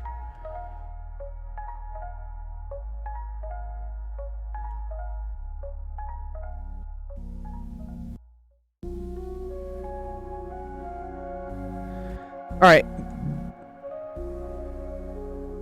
Let's see if there's an easier thing for doing secant cosecant. And actually, I'm gonna cheat a little bit. I'm gonna Wolfram. Integrate. What was it? Yeah, probably does, honestly. Secant squared cosecant of u.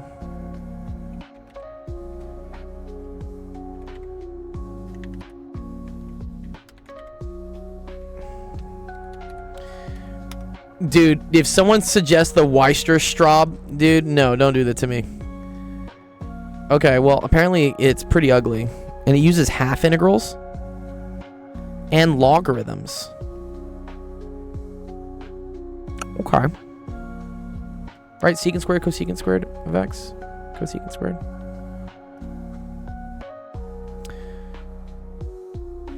I do have Wolfram Pro. Man, I just don't have it on this computer. I have it on my mobile.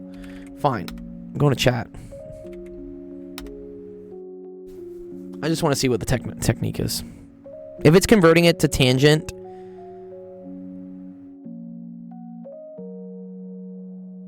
I just want to see what it comes up with. Right, that gives me 1 over sine cosine squared, but I think about substitution. It turns into a rather messy integral. Yeah, involving that. I agree. Oh. It's integration by parts. Oh, that's so cool. Okay. I didn't even think about that. Alright, so screw this. This was a valiant attempt.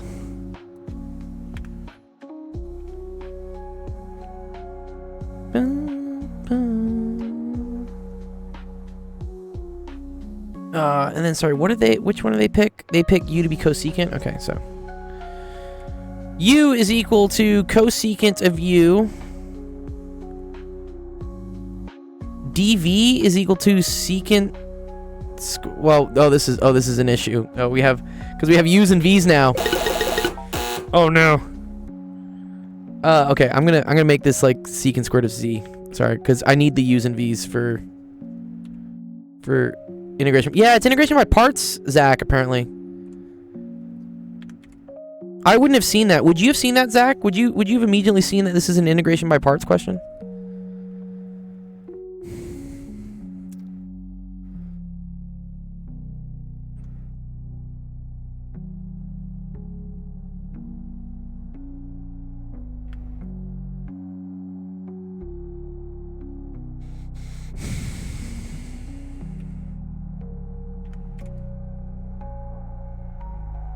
You can do U sub. Use cursive U and V. I'm using Z. Well, that's what we did, Anch. We did sines and cosines. It was not turning out very nice. And multiply, divide by sine? If you want to show me, Anch, you want to write something up and dump it? I'd love to see it. So this is negative. So derivative of cosecant is negative cosecant cotangent, right?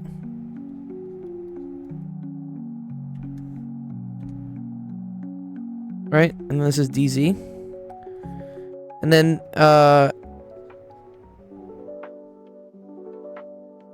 yeah, that's what I was doing, Anch. I was doing that. Wait, what's the integral of secant of x?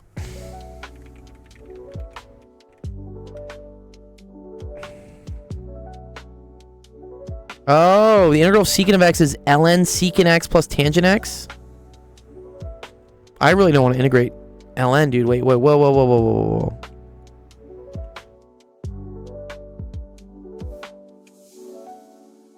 Du is negative cosecant cotangent. Oh, secant squared. Oh, yeah, dude, I'm so dumb. Okay, yeah, duh. Sorry, I forgot the squared. Got it. Okay. No, but we're integrating secant squared. This is just tangent of z. Very cool. Okay, so then by u sub, it's equal to... Yes, that's what I had. No, I had that, Anch. I did.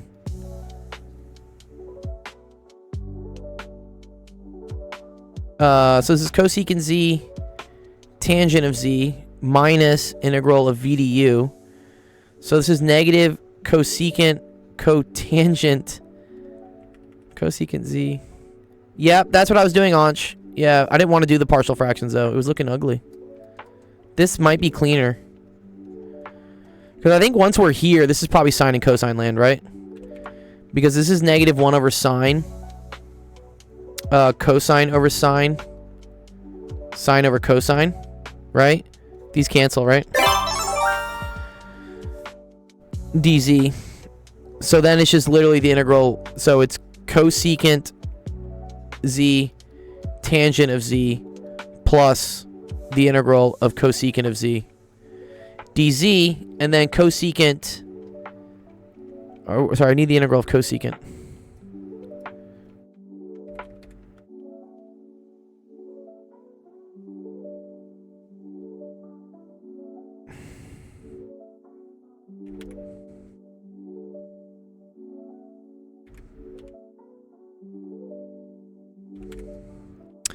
Okay, cosecant z, tangent of z, plus or minus ln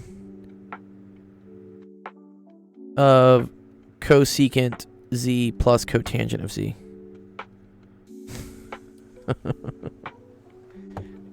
Great. And then this was all 1 over a squared.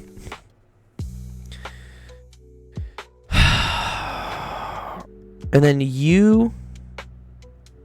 and then we said a e to the x was tangent of z. Yep.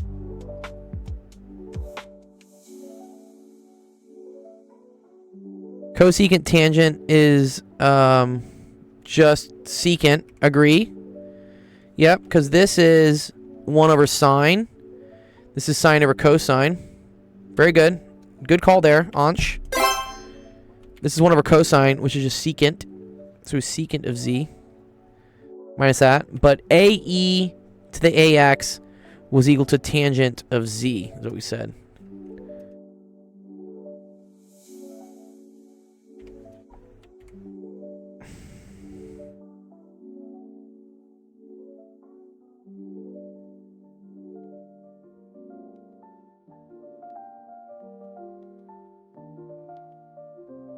Okay.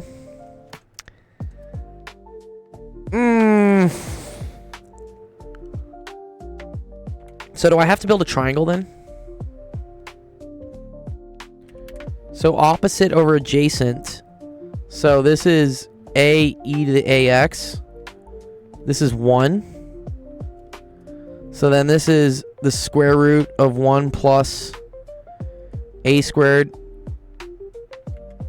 e to the ax, right? If this is angle z. So we get 1 over a squared. Secant of z is 1 1 over cosine. So it's hypotenuse over adjacent. So square root of 1 plus a squared e to the ax. E to the 2ax, sorry.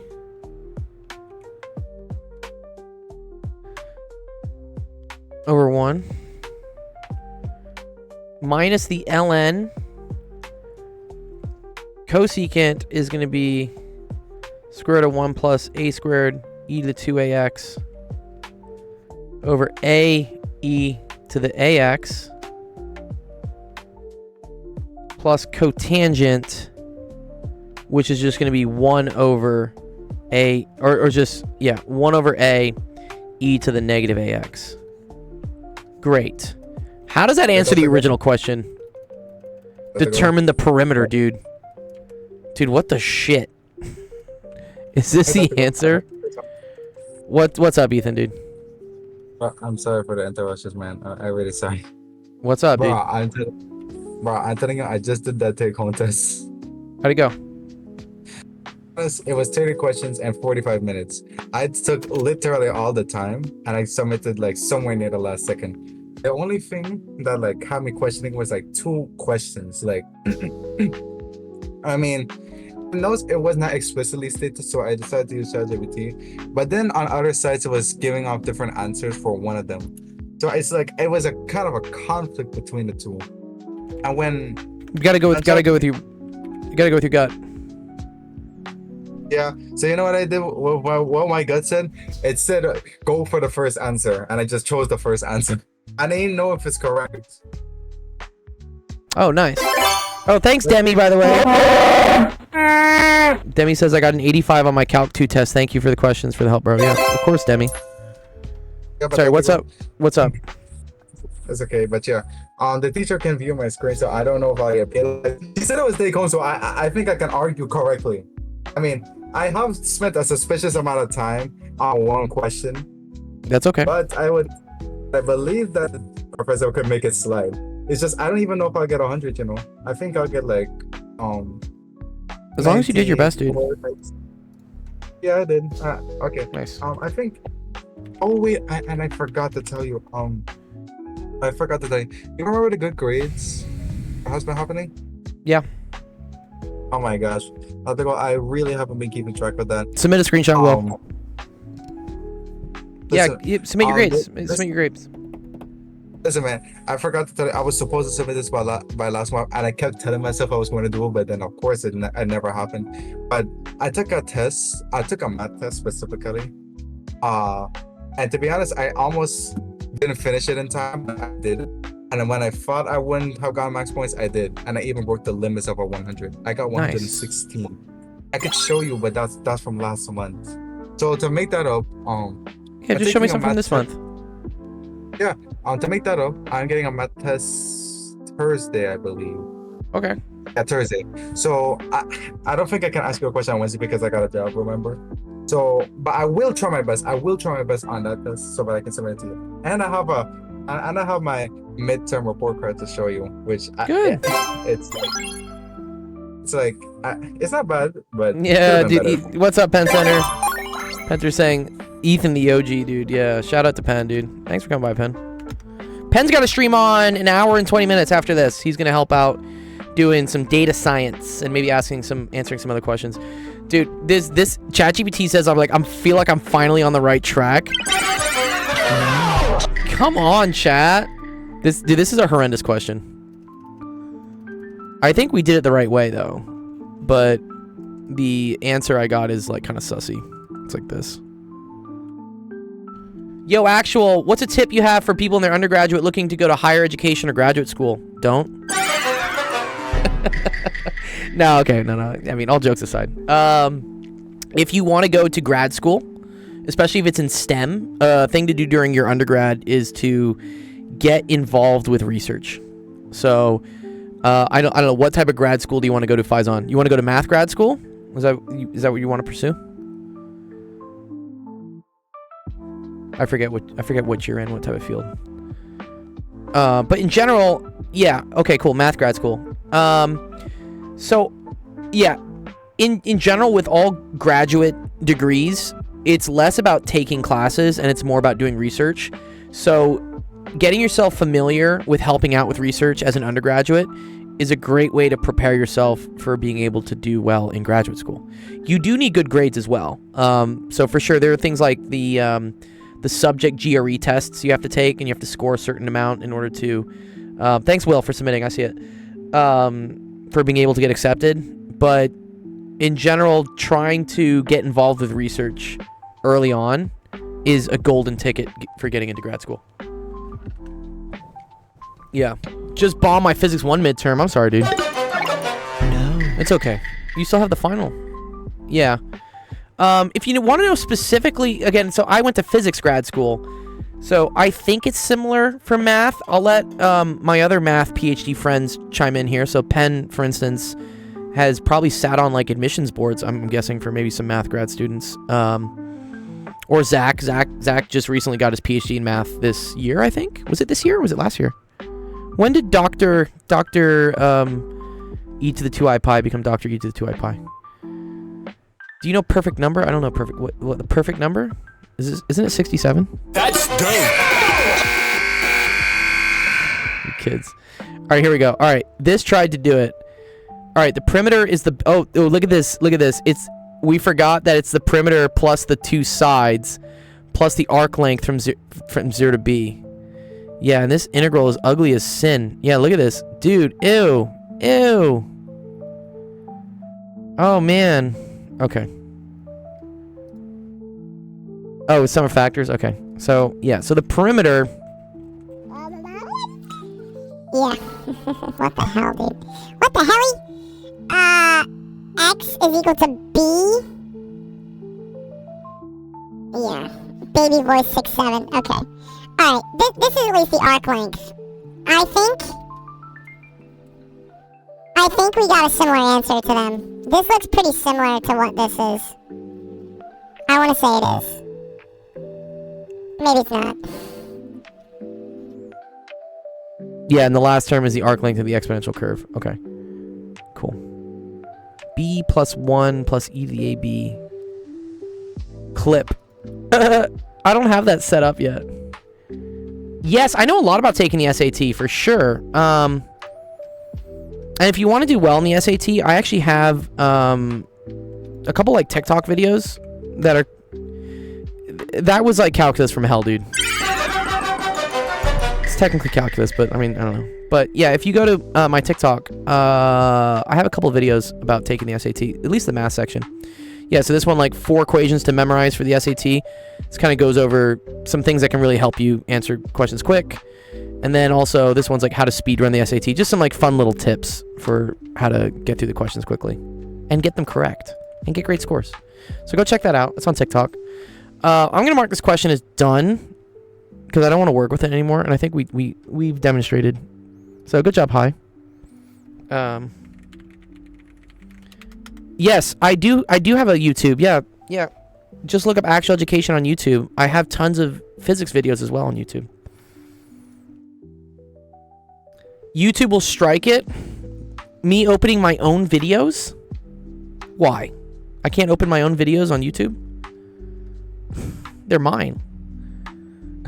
It's like when someone said like, oh, you should like put your music on. But I'm like, I might get struck for copyright even though it's like mine.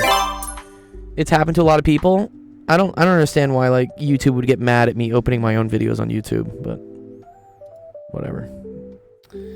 All right, cool. Good question here. Hi. I'm gonna download what we did. And I'll also I'll post the ChatGPT solution for you as well. So yeah, I'm posting all the answers to all these questions in our Discord. So if you join our Discord, you'll be able to see your question that was asked, what the answer for it was, and then any other discussions that other people have about it. I'm increasing views unethically. Oh. Well, fuck them, dude. What? No, I'm ethically trying to show students how to, like, get help. Oh, you got the baby oh, you clipped it? Thank you, dude. All right. Let's go to the next question. 12B, please, they say. Prove each identity. State any restrictions. This looks fun. This looks fun. Little trig. Nice. You just followed me. Thank you for the follow. S719879. You want to tell us the significance of your number?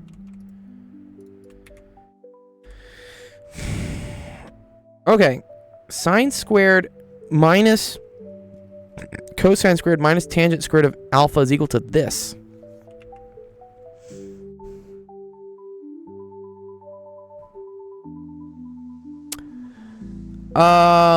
Okay. Step 1. Divide by cosine squared. Yeah, that actually does work. Does watching your live stream count as study? Yeah. Yeah, it definitely counts as study. The best studying, though, is doing questions. So, yeah. Sorry, multiply and divide by cosine squared. Yeah, okay. I agree. And I see why Anch is saying this, because you want to get 1 minus sine squared on the bottom. And the only way to get that is to have a cosine squared, which then you're going to convert to 1 minus cosine squared. So yeah, let's do that. I agree, Anch. That's a good first step. Great first step. These are fun. These are fun little puzzles. We're trying to turn this into this. So by inspection, you can kind of look at this and inspect what you think you're trying to get and start doing shit to this side to make it look like that. So Anch had a great idea of like, let's just multiply the top and the bottom by cosine squared alpha. Right? And let's see what we get. So doing that, I'm going to get cosine... I'm going to use x instead of alpha, because fuck drawing alphas. It takes too much time. Sine squared x minus cosine to the 4th x minus tangent squared x cosine squared x.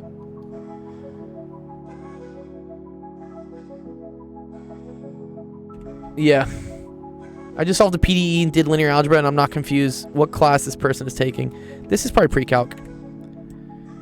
Yes, we'll get there. Okay, and so then this is cosine squared x, and then the cool little assumption we make here is that sine squared x plus cosine squared x is equal to 1. So cosine squared x is equal to 1 minus sine squared x. So I can substitute that in right away.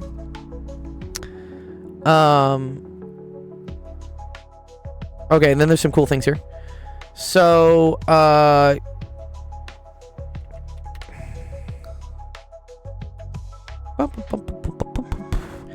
we want everything only in terms of sine squared. So I'm going to replace that with this one as well. Okay? So then I have 1 minus sine squared x minus cosine to the 4th x. And then this is a cool thing. This is minus sine squared x over cosine squared x. That's what tangent squared is. And then this is cosine squared x. These cancel. What's up, Scrimblow? What's cracking, dog? Good to see you. Okay, so let's see what we got. So now we have sine squared x minus sine to the 4th x. Oh, I don't like the cosine. I need to write that as well as something. Wait, so is this ooh, actually, you know what? I'm going to leave that. I think this will turn into something nice. Minus sine squared x all over 1 minus sine squared x. The cool thing here is that this part right here, this is the same thing as negative sine to the 4th x plus cosine to the 4th x. Right? Oh, man. It's almost sine squared plus cosine squared, but it's sine to the 4th plus cosine to the 4th. Surprise, motherfucker. Damn. Okay, never mind. I thought it'd be something cool. I was getting excited.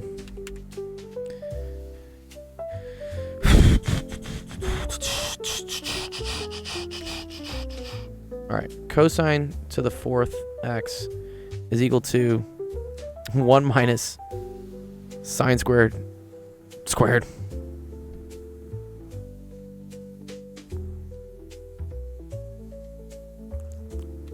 It's just very meshy. No, I don't feel like asking my question tonight, to be honest.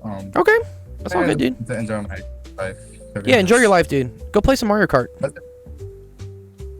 Mario Kart is not the thing right now. The thing right now is just trying to get through school and whatever it had to offer. But yeah, No.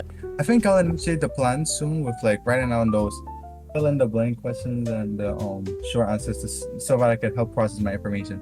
Even if I show it to the teacher and she doesn't, and like you said before, the worst she could say is no. She won't punish me for it, of course. She won't punish you. Even if she does say no, the least I can earn is like understanding the concept at least. Like just for theoretical, but not for practical. You always gain the knowledge, dude. The knowledge is infinite. No one can ever take that from you. All right, I'm just asking. Do you ever like? I don't know if you remember, but like when like you say, remember when I used to write chess articles? Yeah. You want to still write chess articles? Yeah. You totally can. I'm just asking. Like, would you still want me to win that? Yeah. We're gonna do another chess tournament here soon. I For don't sure. even think like that's the goal. If you put it on like a Saturday, I can't even play at all because I got my job here. Oh, But okay. if it's on like a Sunday, then I can make it. Sunday's good. As All long as right, Sunday we'll do it on Sunday then. We'll do it on Sunday. afternoon, like late in the afternoon. So like, how do I say 1 p.m. for you? Or well, no wait, are you 2 hours? Wait, what's your time right now? It's 4:56. 4:56. So I'm the one who's 2 hours ahead of you. So if you put it at like 1 p. If you put it at like 2 p.m., then I can make it. Okay. 2 p.m. Yeah, you can DM say me. so for DM me your what times time. work for you, and then I'll work on it. All right, then thanks. I'll see you. Cool. Nice. All right, good job. We got this one done. Thanks so much for all the help. Appreciate the help, Launch. Have we had any math Olympiad shenanigans yet? Surprisingly not. We've had some like ugly as sin questions we've had to do for sure, but nothing has been like Olympiad level yet. Anyway, that was 12B, please. Did that question. Mark is done. I enjoy such questions. Yeah. I mean, I like a good roast every once in a while. All right. Da-na-na-na. Ba-na-na-na. Oh, wait. Someone asked like some crazy linear. Oh, thank you, Burrito. Burrito, I love your rainbow tech stuff. It's so fun.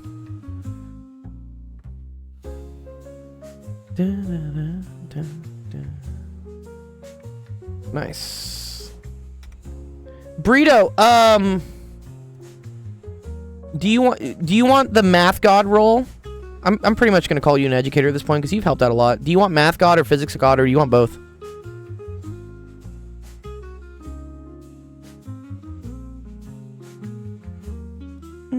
Both is fine. Cool. All right, there you go. You now have the roles, and I'll give you physics god. There you go. I appreciate you, Burrito. Thanks for going through and answering those questions. Yeah. There's a new channel you should be able to access. Penn Center's looking at maybe getting some help on some other streams he wants to do with like homework help. You should be able to access it in the Discord now. Congratulations. And again, I appreciate your help. Yeah, that's a beautiful example. So since we introduced the role of like assistant or what is it, associate educator or whatnot, I've had like 25 people sign up for it, which is great. I'm really happy that people want to help. But the best way you can demonstrate to me that you can help is to do help. And you've been doing a really great job, Burrito, with going through and here, I'll show it to the people on the Discord. Like, this is where all of our questions get posted on the stream. And then the ones I can't get through, they also get posted here eventually. So Burrito's been doing a really good job, like, going through and helping out, answer some questions that I didn't get to. Yeah. Anch, did you sign up to be an educator as well? I love helping where I can. I miss teaching and tutoring. Well, you came to the right place.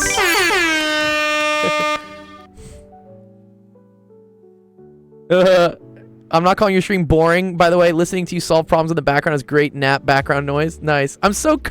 He's so cozy in bed right now. Oh, that's so nice. Wow. We're night. Well, also this music that I have generated is like literally like sleepy lo-fi vibes. You're gonna cook with your 100-year low. Nice. Yeah. Get some sleep, JC. Great Sudoku background stream too. Nice. Good. Okay, let's see the next question coming up. Comes from Odin Root H. Actually, here. Let me see Will's real quick. Is yours easy? Because Will, I know you just joined us from TikTok, and you probably have to go. So let me just. I do. If I see someone who's new, who's never answered a question before, and they're in the chat, I'm gonna go real quickly and just do theirs real quick.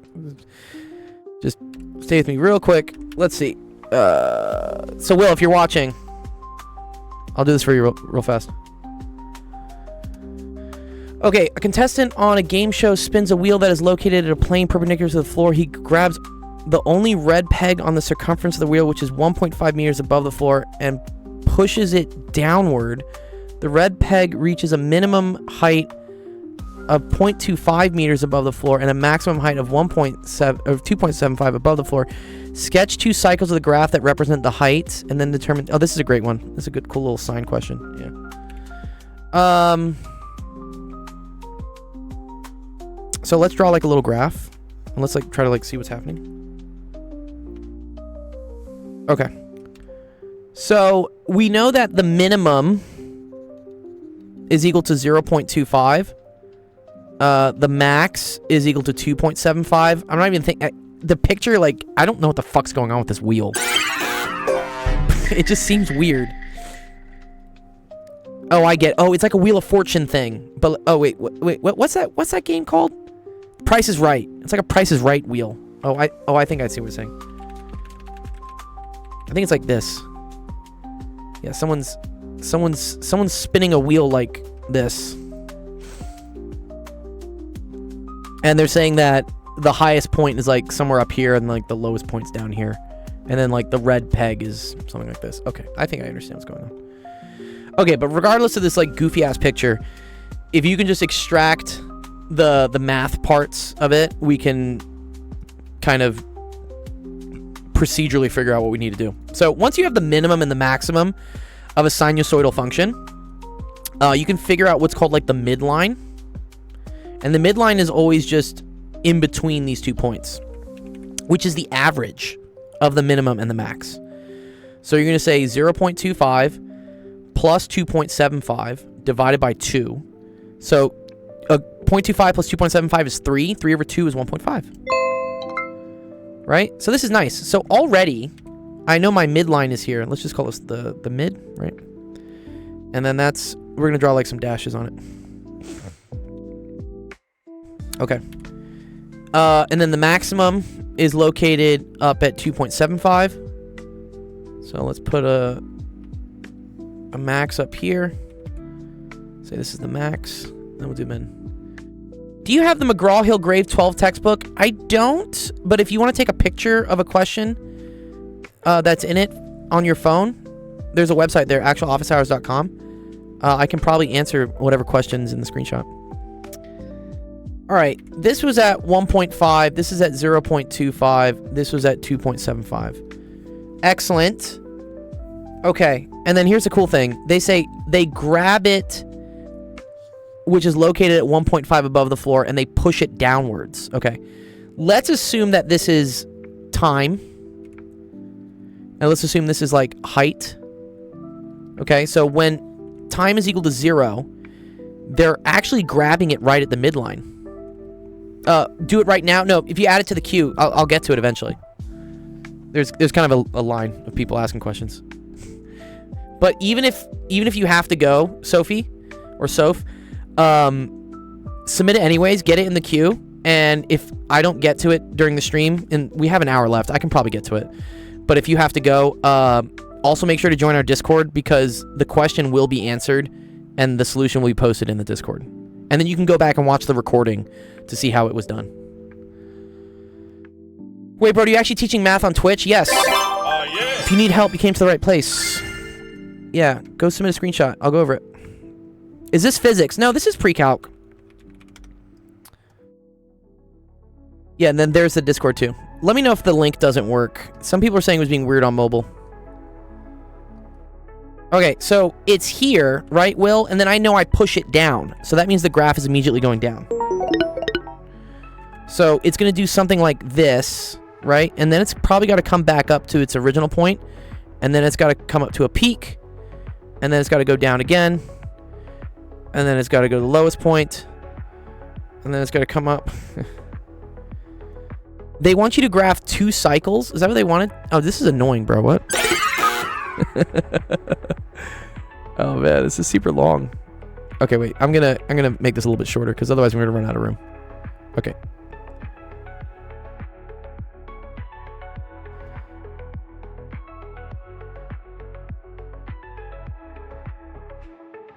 Okay, there we go. The link for the Discord's invalid. Yeah, give me a second. It's because you're on mobile. Here, try this. Try this, Debate Lord.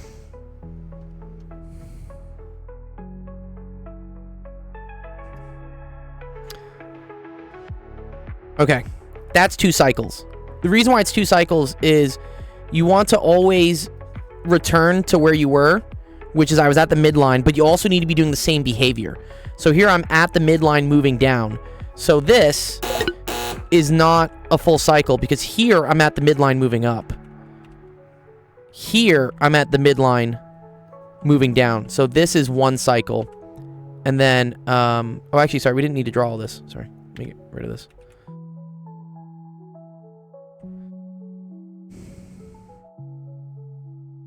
There we go. That's 2 cycles, right? So from here to here is 1 cycle, and from here to here is the next cycle. Okay? So that's 2 cycles. And now they want, as a function of the total wait. Sketch 2 graphs that represent the height of the peg above the floor as a function of the total distance moved. Oh, okay.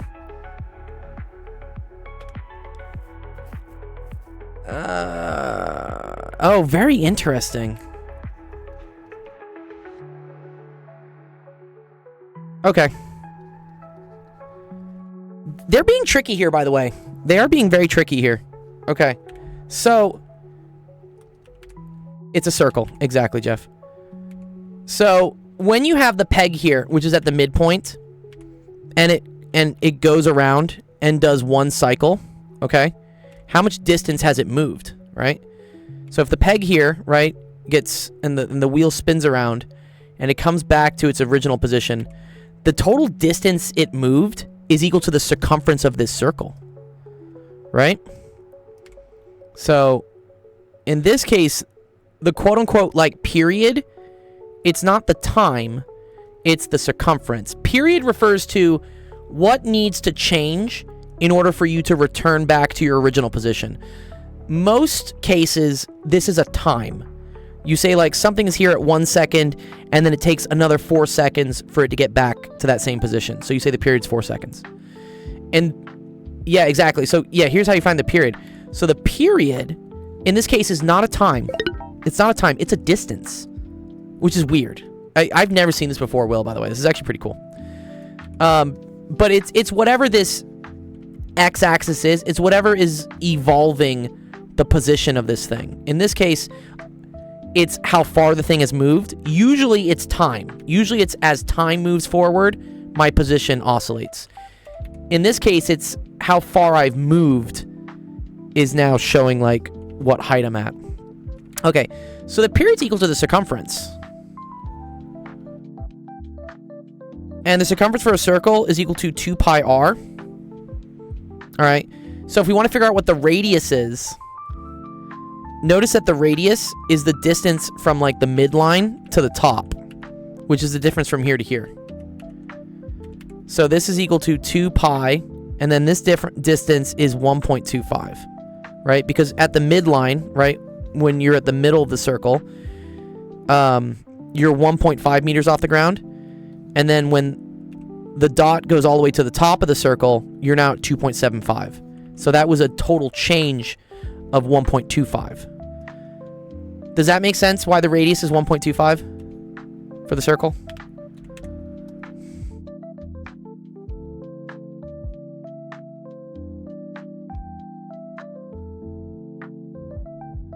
Cool. Okay. So then your period is equal to 2.5 pi. Cool. 2.5 pi. That's equal to period. All right, so let's try to build this function. Okay, so some other key things we needed, right? We needed the amplitude. So in this case, the amplitude is always equal to like max minus min divided by 2, which that's 2.5 over 2. That's equal to 1.25, which is also the radius. So, also, what type of function does this look like, right? This almost looks like sine, right? It's starting at the midline, but sine would usually do this. Sine would go up and come down like this. This case, sine is going down and then up. So it's flipped. So I'm going to say y is equal to negative sine. And then this is going to be omega x plus c. And then we need to put like an amplitude here. So this is the general form, right? Y is equal to amplitude sine. This omega is equal to 2 pi over the period. So period's also equal to this kind of like this fancy t. So that's going to be equal to 2 pi over 2.5 pi. So this will cancel. And you end up getting 4/5, right? It's just 4/5. And then this is the midline. And then this right here is the amplitude. Okay? So your final equation is y is equal to negative 1.25 sine of 4/5 x plus 1.5. And there you go. That's it. Nice. Cool question.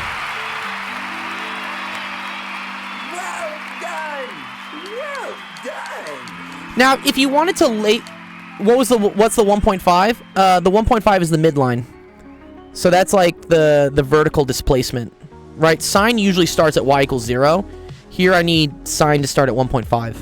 So that's why there's a displacement.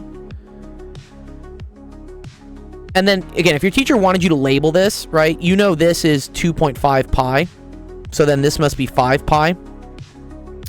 And then, right, the halfway point, this would be 1.25. What's my main job? I teach a lot. I've taught at UCLA. I teach privately. I do this. This is a nonprofit I run. And then I also do some consulting for edtech startups. Right? And then this is 0. And then if you wanted this would be like the halfway between, but like whatever, just do 1.25 divided by 2. Right? Okay. And so then this would be 3.75 pi. Because that's like the halfway point for this. If your teacher's getting like, I don't know, like weird and like wants you to label those. I live in Los Angeles. Anyways, nice. Will, hope that helped you out. I'm going to download this for you. So this was Will's question. And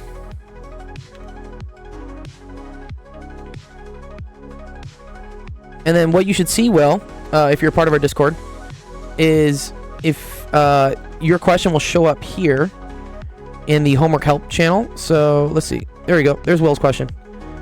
And then I'm just going to drag this into it. I can definitely teach derivatives. Greetings from Serbia. Dzień dobry. Or is that Polish? They're kind of all the same Slavic languages, aren't they? Yes, you can always send a question, but there you go. There is a solution for you, Will, if you want to take a look at it. It's there in the Discord. We will probably definitely be doing more trig stuff. We do love trig. It's Polish, maybe. Yeah, I have a lot of Polish friends. All right, nice. But yeah, for those of you just watching us, the website is actualofficehours.com. You can put in your username, drag in a screenshot, hit upload. It'll get added here to the live queue. And so, this next question is from Odinroot. What do you got for me, Drew? Ooh, this is cool. We got some triangles coming up. Clickbait's got some quantum mechanics, I think, in Cartesian. Spherical coordinates. DM's got...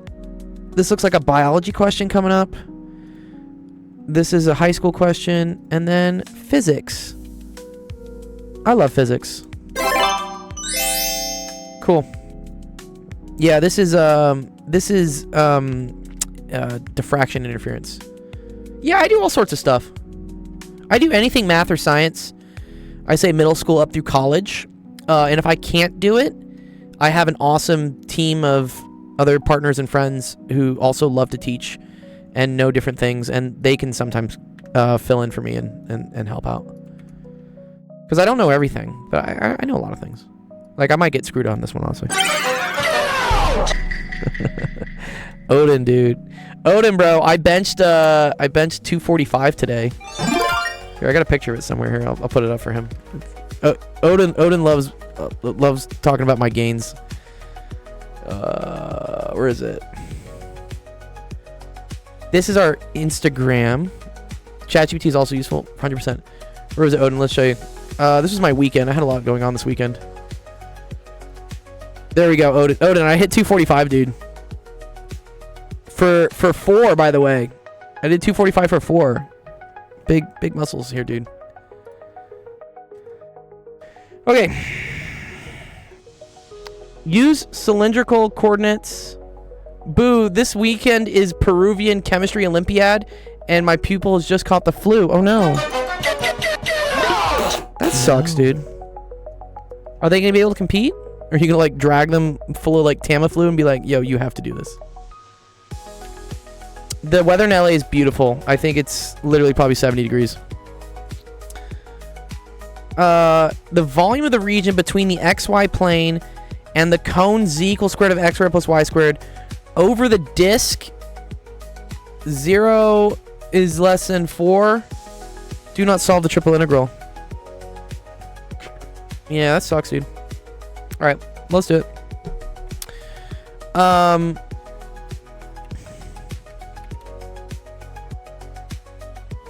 So I'm going to assume this is like kind of cylindrical-y, right? Z equals the square root of x squared plus y squared.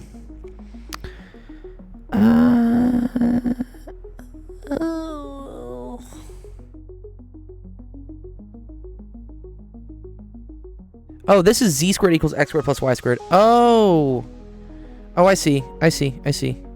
Is that a cone that just looks like this, literally, right? I think it's just this. The volume of the region between the XY plane. So this is all the XY plane. And the cone over the disk 0 to 4. Okay, well this automatically tells me things about Z, right? So this tells me that Z goes from 0 to 2. Yes, thank you, Leckle. Absolutely correct, right? Because x squared plus y squared is at most 4. So the square root of 4 is 2. So Z is at most 2. Okay. So we got kind of like here, and then let's like throw this thing up.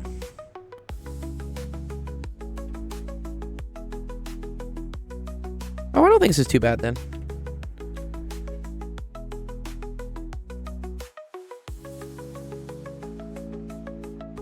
Okay, so I think I want this area then, right? I want like the negative of the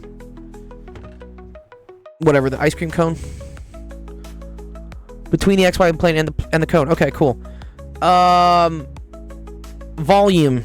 Let me what is volume in cylindrical?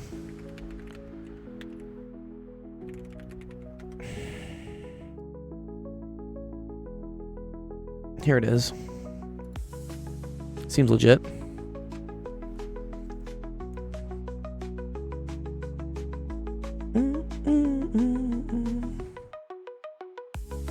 Actually, I think I want this.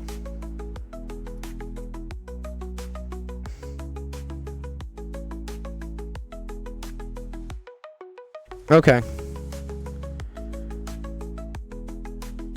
So if I wanted the whole volume, let's just say without even the cone doing shit, right? Let's just say I wanted the volume of the cylinder, right? That would be the triple integral of just dv And dv in this case is r dr d phi dz. So r dr d phi. Is it? I thought Pen Center's stream starts in... Wait, what? Oh, he may have moved his. No, his stream starts at 6. I still got 40 minutes left. Yeah, it's a triple integral. Yeah, because you're finding a volume. Oh, well, maybe he's starting early. That's cool. Well, whatever he wants to do, I don't care. We'll still raid him afterwards. Okay, so this would go from 0 to r. Phi would go from 0 to 2 pi, and then z would go from like 0 to z. In this case, I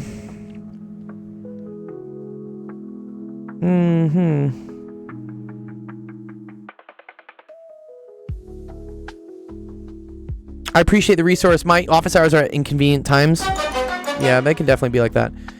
Okay, whenever I see triple integrals, I always like to kind of like work from like outside in. Okay, so let's consider what's happening. I know in terms of dz, in terms of the height, I need to go from a lowest z of equal to 0 to a highest height of z is equal to 2, right? Agree with that? So here, I'm going to say that this part of the integral is going to be going from 0 to 2. And then that's the dz component. Let's think about d phi. Well, I think d phi, so as I go here, I am definitely going to integrate all the way around. So the 0 to 2 pi is fine. We can keep that as well. 0 to 2 pi d phi. Okay, where things get weird, though, is the r. Because I'm not integrating from 0 out to r. That changes as a function of z, right? Any tips for drawing shapes? Yeah, exactly. Sarah, my best tip is work from the outside and then work your way in. Like, this automatically tells me that I need a shape that is in the z-axis from 0 to 2. So it's like all of this space. And then as we do that, think about, okay, the next thing, how does theta restrict it? As we go from 0 to 2 in terms of z, what am I doing with theta? Well, there's no restriction in theta. Yes. Yes, and let's get to the last part here. So, phi or theta, whatever, goes from 0 to 2 pi, because I need to go all the way around to capture that area. But then, we don't go from 0 to r as we go up, right? So, in fact, when I'm, for instance, let's say at this height, z, right? My r needs to only go from here to here. So, the outer boundary will definitely be r. So I can definitely say, okay, we are definitely going from, like, something to, like, did they give me an r? Oh, and the radius of this thing is 2, right? Because x squared plus y squared has to be less than or equal to 4. So that tells me the radius is equal to 2, right? Radius equals 0 to 2. So here we're also going to go to 2. But the radius I start at is, like, some r inner, okay? So if I am, for instance, here, right, this is my r inner. And I need to figure out how to describe that in terms of other variables. So, this is a triangle, right? Whereby, I think I'm going to use this thing. Z is equal to, yeah, look, so Z is equal to r, because this is, right, square root of x squared plus y squared. Oh, this is very cool. Okay, ooh, I see this. So this r inner is literally just equal to z. And that makes sense, right? Because when you're at the bottom, z equals 0, your inner radius is 0, so you go all the way from 0 to big R, which is 2.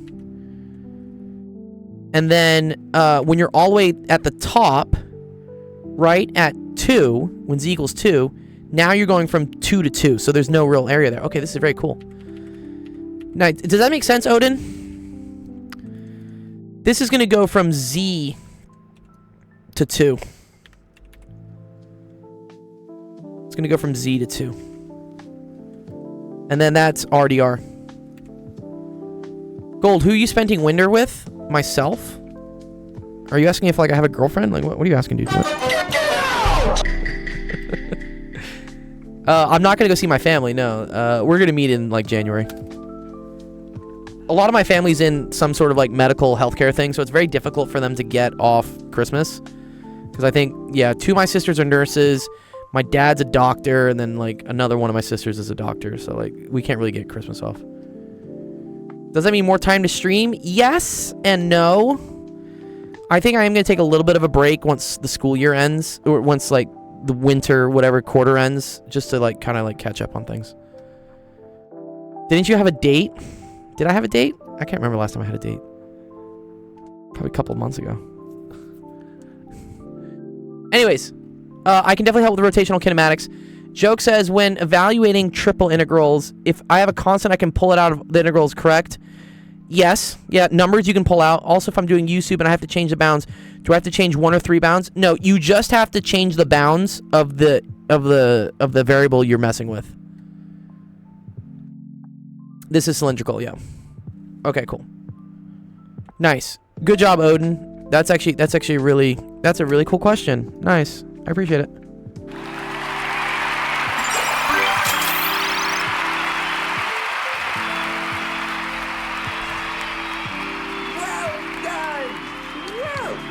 Well done. Dude, we've had like some really nice questions today. I haven't felt like too much rage from like a math Olympiads question yet. No one's really tried to test me yet.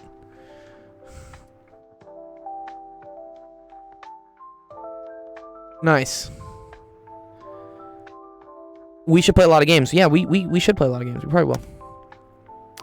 What a prestigious family, though. Yeah, well, I don't know about prestigious. We're not really prestigious at all, but my parents definitely emphasized a lot of importance on education. I mean, that's why I'm here. Educated, yes, yeah. Prestigious is I think usually what is prestige? That's like if you all go to like Harvard or some fucking shit. Like fuck that. Bunch of like snobby people. Educated, yeah. My family is very well educated. I'll say that, yeah. We all do something, and I mean, one of my sisters is a lawyer. One of my sisters is now a baker. Actually, yeah, she went to culinary school. She's baking like pastries and shit. 2 of my sisters are nurses. And then what is the other one? Oh, the other one's a doctor. There we go. Yeah, I have a lot of sisters. I just got back into integrals in Calc 1. Is there anything I should be aware of going into integrals further? Just know all the rules, I guess. There are a lot of fun rules, right? All the different tests. I think if you're getting into integrals in Calc 1, you really want to make sure you know your trig, because there is like trig substitution starts to deal with a lot of trig stuff. Yeah, I do have 5 siblings. Yeah, I have 5 sisters. I have 0 brothers, and I'm the oldest. There's a lot of unique things that happen in my family. Also, like sequences and series become very important as you start getting further into calc. Okay, 3 small identical neutral metal balls are all at the vertices of an equilateral triangle. The balls are in turn touched to an isolated charge conducting sphere whose center is on a line perpendicular to the plane of the triangle and passing through the center. As a result, the first and second balls have acquired charges Q1 and Q2. The charge acquired by the third ball is... Assume the charge and potential of the large spherical conductor change insignificantly.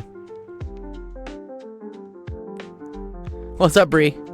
Yeah, well, shit. Don't forget trig. Don't do it. Don't do it. Anyways, what is this question, dude? What the fuck is this piece of shit? Okay. Equilateral triangle. I think something like this, right? And we have neutral balls. Yes. Yeah, definitely learn. Yeah, trig identities. Go learn those again. Refresh them. There's a really good table on them, actually, if you want. I always pull it up. Where is she? This one. Yeah, this one, I don't know. I always find myself like referencing this. This is a really good one. Just look up like trig identities on like Google. It's like one of the links. Or here, I'll drop the link for it for you. Copy image link. Where's my chat? There you go. There it is.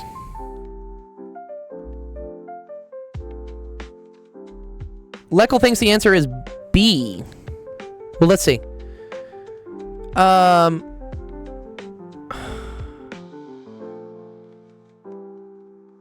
Are in turn touched to an isolated large charge. Okay, so let's assume this is charging by conduction, right? Isn't that what this is?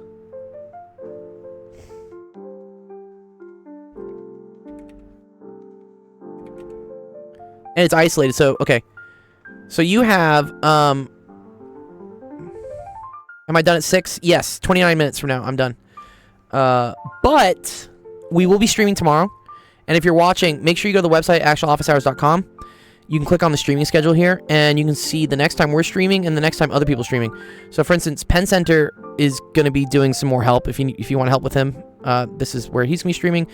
And then, if you're in the UK or EU, Joseph, shout out Joseph, is going to be streaming tomorrow early morning Pacific, which is, I think, kind of afternoon European time.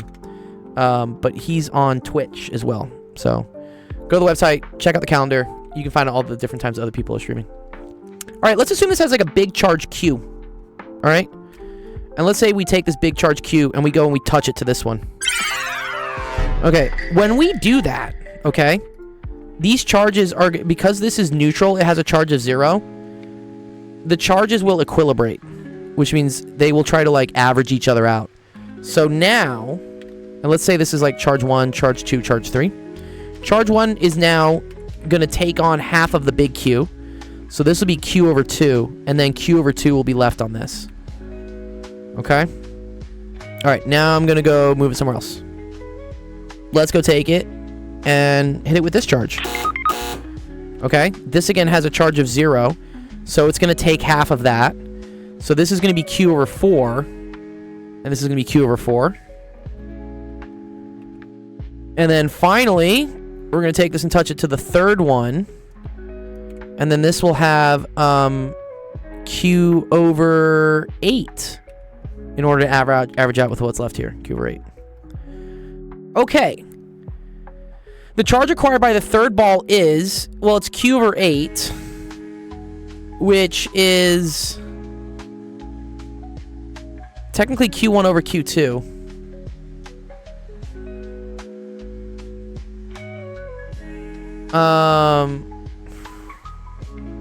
So wait, I have to figure out like which way this works. They're definitely not the same. Is it 2Q2 minus Q1? No, that's 0. Is it Q2 squared over Q1? So that's 1/16 divided by 1/2. Oh yeah. That's 2 over 16, which is equal to 1/8. So it is this one. Okay, cool. Answer choice is B. Nice. You were right, Leckle.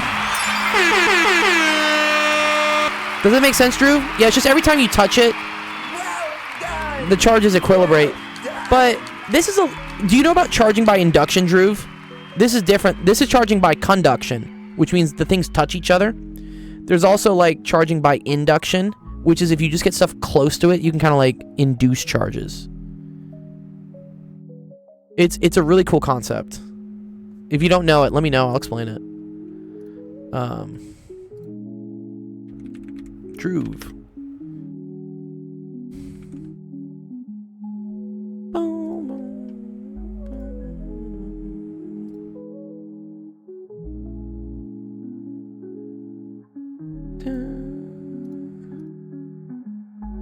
All right, nice. There we go. I do love physics. It is what I got my PhD in.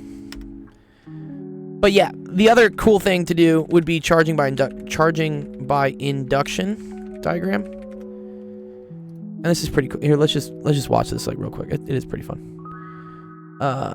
Yes, there we go. This is what I want. Okay. So this is an example of you have a charged rod and you have a neutral sphere. Neutral means it has equal numbers of positive and negative charges. Oh, mine's in plasma physics, Leckle. What's yours in? If you want it, I added a new link because people keep asking me like what my credentials are or like what my thesis is. If you go to this website, actualofficehours.com, down here in the bio, that has links to my my LinkedIn, my thesis. You can go read all this stuff there if you want. Anyways, okay, so if you have something neutral, and here, let's put this in like a kind of like a diagram here for you. It's pretty cool. Okay, quantum mechanics. Oh, nice. Leckel, I would welcome you in my Discord, dude. I do have people asking quantum questions that like I just can't answer. Oh no. I got a B- in quantum in grad school. I technically failed it. I'm not the best at quantum. I don't know, it just mind boggles me sometimes. Yesterday we got blue balls, now we're touching balls. Nice. Perfect. Yeah. Okay. This is neutral, right? Because it has equal number of negative and positive charges. If you bring something that is positively charged close to it, it will start attracting the negative charges because opposites attract. And by contrast, it'll start pushing away the positive charges. So originally this thing had like positive and negative charges mixed everywhere. But when you bring something positive next to it, it starts to pull the negative stuff to the left and starts to push the positive stuff to the right. This is now polarized because it has poles, right? It has a negative pole and a positive pole. All right. If you then connect the sphere to ground, ground is like the Earth, which is an infinite source of negative charges.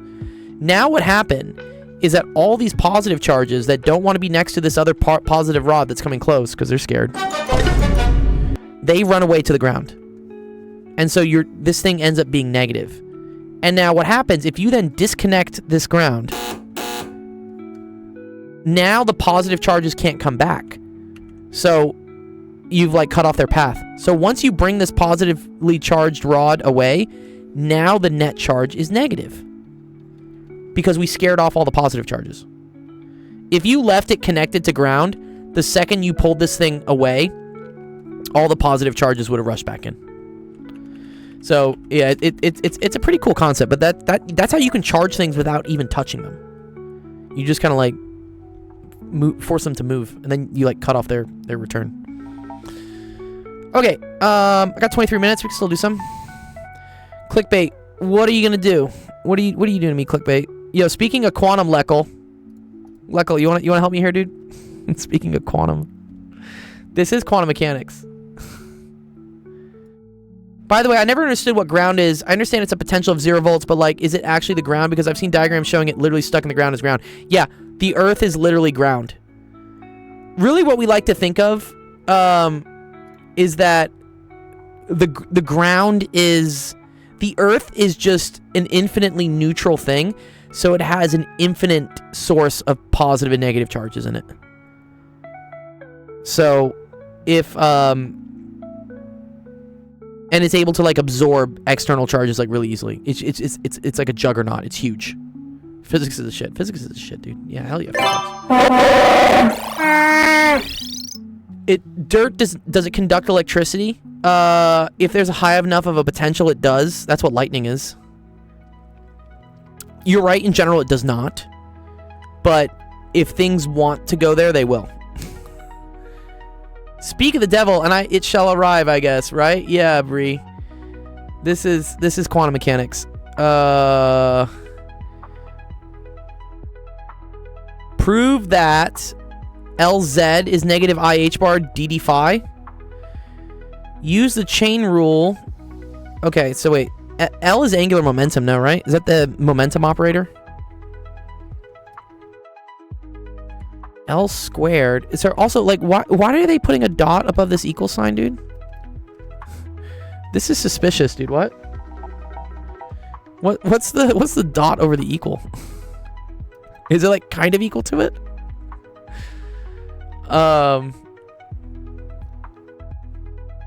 Oh, it's defined. The dot means approximately. Well, I thought approximately was this. This is approximately. What is the dot? Burrito thinks it's defined as that. Maybe. Okay. prove that. Why is L plus or minus 1/2 in chemistry? But we use that same symbol for angular momentum. Yeah, because that's it. That refers to like the spin, right? Is that the spin?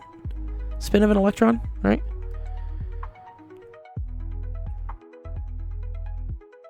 Okay. Use the chain rule to write the Cartesian derivatives in terms of spherical coordinates. So, yeah, L is spin, right? Yeah. Well, there's like M sub L, M sub S, right? And that's like, it's like spin number. I asked Google, and it is approximately. Okay, thank you, Grantis Atlantis. Grantis Atlantis on the equal sign. Yeah. The dot and the equal sign. Okay, I agree. DDX is dx, dr dx, ddr, d phi dx, d phi, d theta. Sorry, d phi dx, d phi. Orbital angular momentum. I think it's maybe it's spin. I think L is spin. Kent is also Kent is like a chemistry professor. Kent knows a lot of good things about chem. Fragi says, amazing. You were the first person doing something meaningful on live, not just for clicks. I can do the yummy, yummy. Ooh, yeah. I can do that. You guys want me to do that? Is that more entertaining?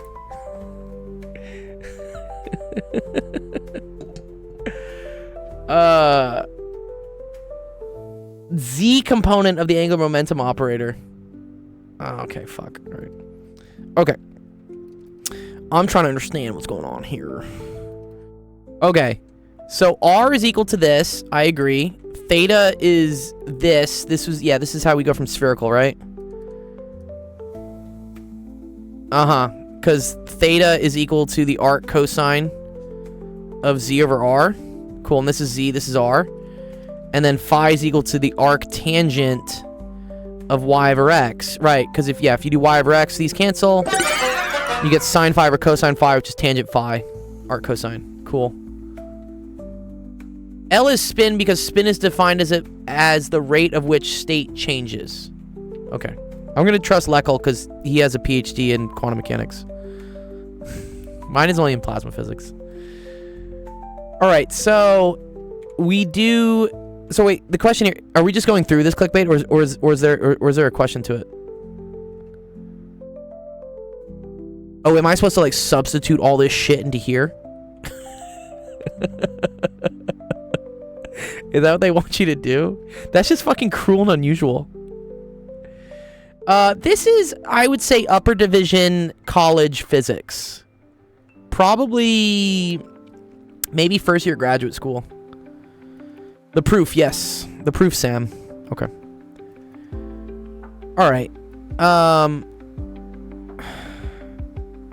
Okay. L squared is defined as this. So this is the magnitude of L, right? So what? L squared is equal to Lx squared plus Ly squared plus Lz squared. This is what Mathematica is for. It's the German professor that wants us to sharpen our teeth. What? So you can like drill holes in your brain? This is, dude, what's the point of sharpening your teeth on this? This is just painful. Okay, drdx is... Yes. Is x over r. Why is that? Oh, okay, yeah. Because, well, shouldn't there... Oh, okay, yep. I respect it. I do too. Negative I bar h is the viscosity component of the spin, which is how the spin is affected by the outer charge. Yeah, no. They are just normal and trig functions. That's all they are. Yeah. Bree, you're right. Bar h is the reduced Planck constant. Yeah, it's like arc. Yeah. Where do you submit homework? Actualofficehours.com. Yeah. So real quick. So if you have, for instance, like the sine of theta is equal to right opposite over hypotenuse, and this is like a number, you can take the arc sine of both sides. And what that does is that strips the sine off. So then you get that the angle is equal to the arc sine of opposite over hypotenuse. So arc sine of something is saying, what is my angle such that if I took the sine of that angle, I would have gotten this number. I would have gotten this ratio. This question is a skip. I don't want to skip it. I think it's cool. I might, though, just because we have 15 minutes left. But again, even if the question is difficult, there's a lot of things to learn from it. So, for instance, learning about, yes, arc trig functions, inverse trig functions, sorry. This is also, this is not plug-in. Okay. Leckle, because I'm probably at like my limits of being able to do this question, especially in like the 15 minutes I have left. Do you wanna help out with this question? I know Clickbait would really appreciate it. I don't know if you're feeling like you want to have some fun. I'm gonna post this in our Discord. Is what I'm gonna do. Yes, you're right. Yeah. Technically, you can prove it with vectors. Okay. So yeah, here's what I'm gonna do. I'm gonna mark this as done. Which is gonna put it into our Discord. So our Discord is right here.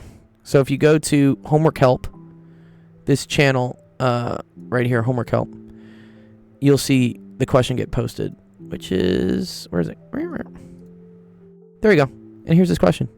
And I'm gonna mark this as unsolved. And I'm also gonna like tag the physics gods in it.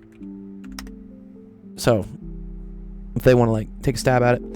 Also, Clickbait, if this doesn't get answered in 2 days, we have a bot that will go through and just sick a bunch of ChatGPT credit on it.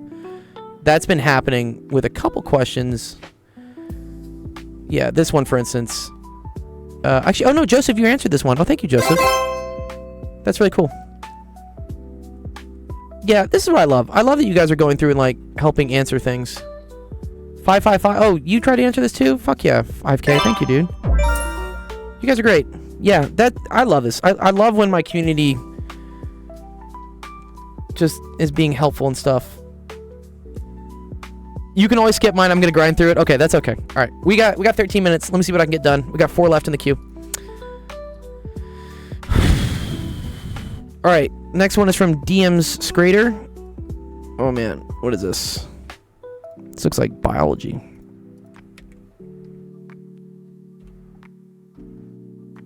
I like being exposed to your questions, Clickbait. They're fun. Because some of them I can't answer. Okay. 2 plants are crossed. The first one is heterozygous for seed color and homozygous recessive for flower color. The second is heterozygous for seed color and homozygous dominant for flower color. Green seeds are dominant over yellow. White flowers are dominant over purple flowers. If I have time, HBaka. If I don't worry. It'll get put into the Discord and someone else will definitely do it. Or I will do it later. But I do have to go in 12 minutes. Okay, so I think we have to come up with something for this. So let's talk about like what a trait would be. Let's talk about seed color. And then the other one is flower color. So let's do flower. So the genotype. Genotype is let me remember. Genotype is like dominant or recessive. So let's say like big S and little s. And then the phenotype, right, is that it can either be where is it? The seed color. Green seeds are dominant over yellow. So green is dominant over yellow. Oh, I see. Okay. Here we go. If it's big S, little s, or big S, that's green. If it's little s, that's yellow. Right? Because this is homozygous recessive, and this is heterozygous and homozygous dominant. Okay. Flower color. So you can either be white, or you can be purple. And for that, capital F, little f, or capital F will cause white.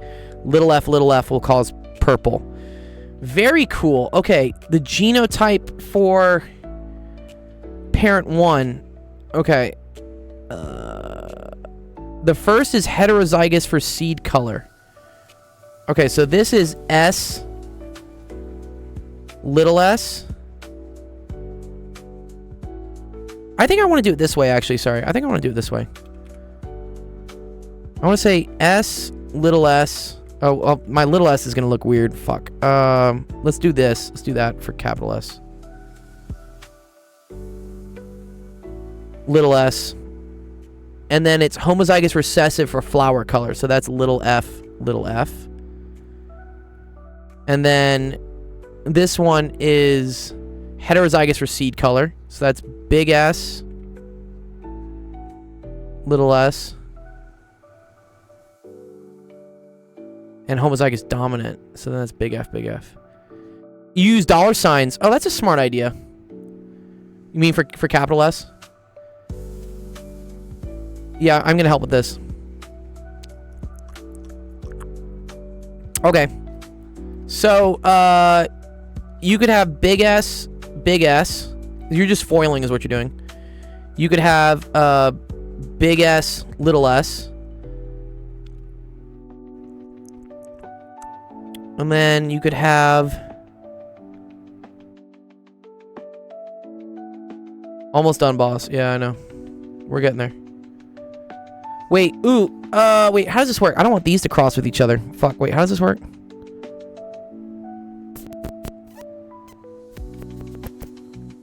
I gotta remember. It's a dihybrid cross. Yes, I am doing it wrong. Thank you. Yeah, let me fix this. Sorry, wait, let me look up real quick. I need to remember what dihybrid cross is. Oh, okay. Yes, okay, there we go. I got it. Got it. I think I got it.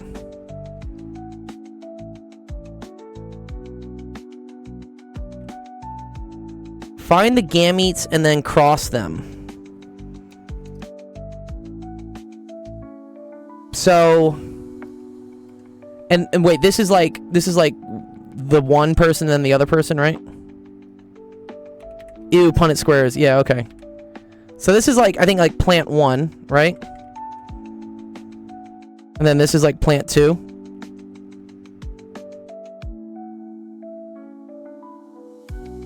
One, two, three, four. 1, 2, 3, 4, and you get a 4 by 4. Okay, great.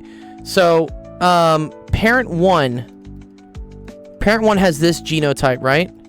It has capital S, little s, and then it has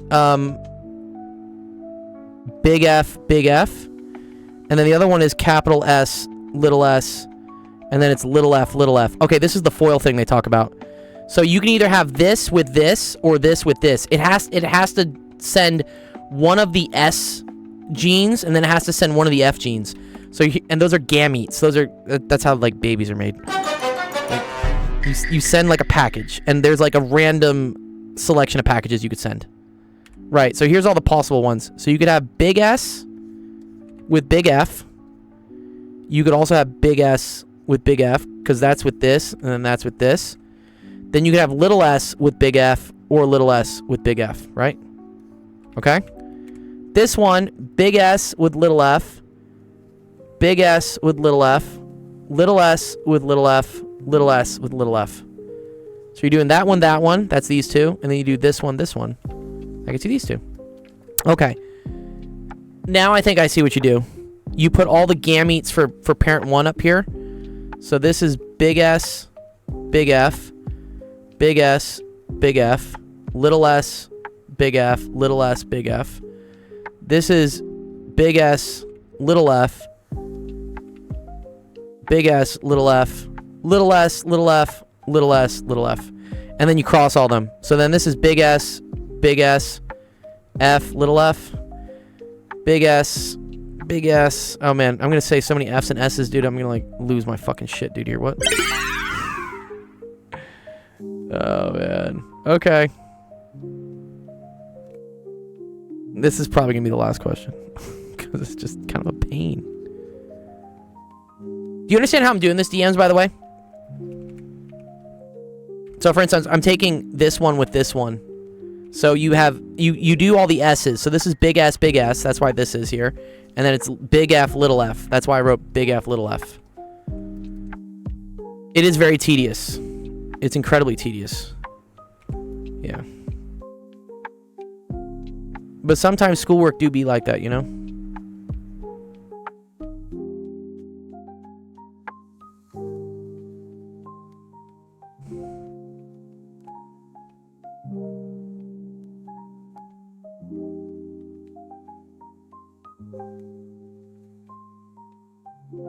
Oh, wait. This is little s, little f, big F, little f. This is SS, big F, little f. Oh, these are copies of each other, right? Oh, it's the same fucking... Oh, I only have to do this one and this one. Then we can just copy it. Oh, I'm so dumb.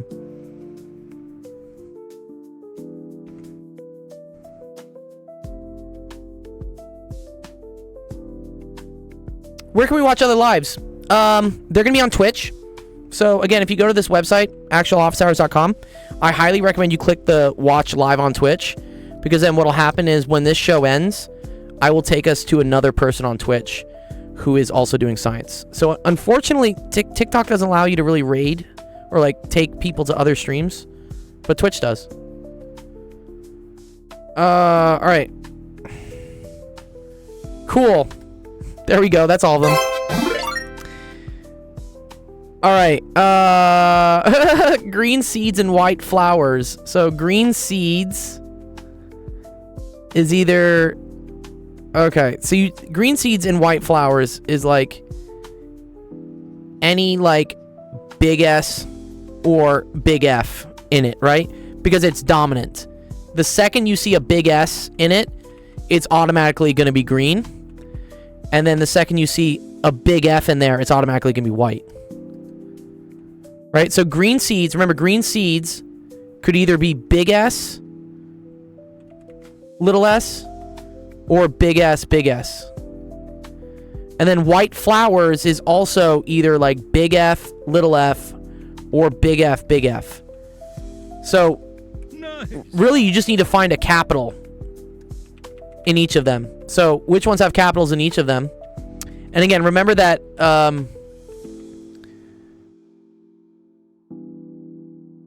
isn't it big S, little s? Well, no. White is dominant, right? White is dominant. So that's big F, little f, or big F, big F.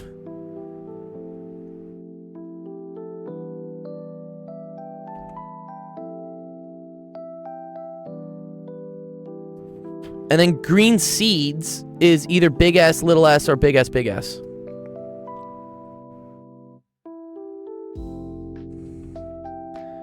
So, I already see it. It's like this. Oh, we gotta reload. Sorry, I've hit 3 hours on this. 1 sec.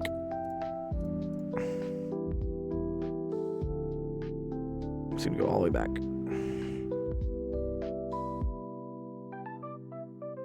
Nomad, submit a screenshot. I can't really do things in chat.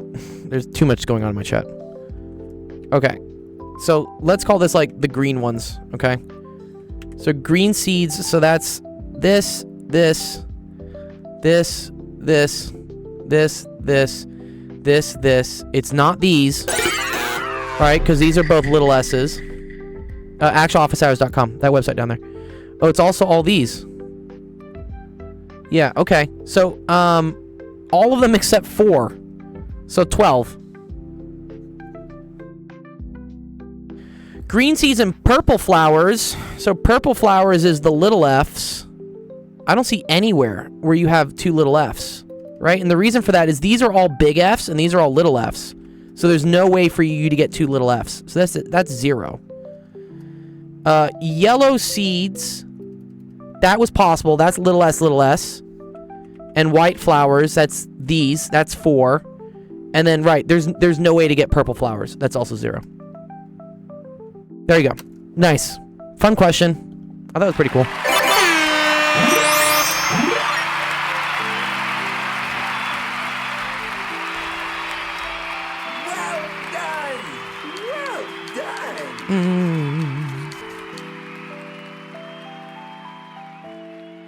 All right. Nice.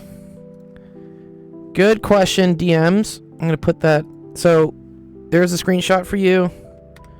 And then I'll give you a bond coin as well. Good job asking a question.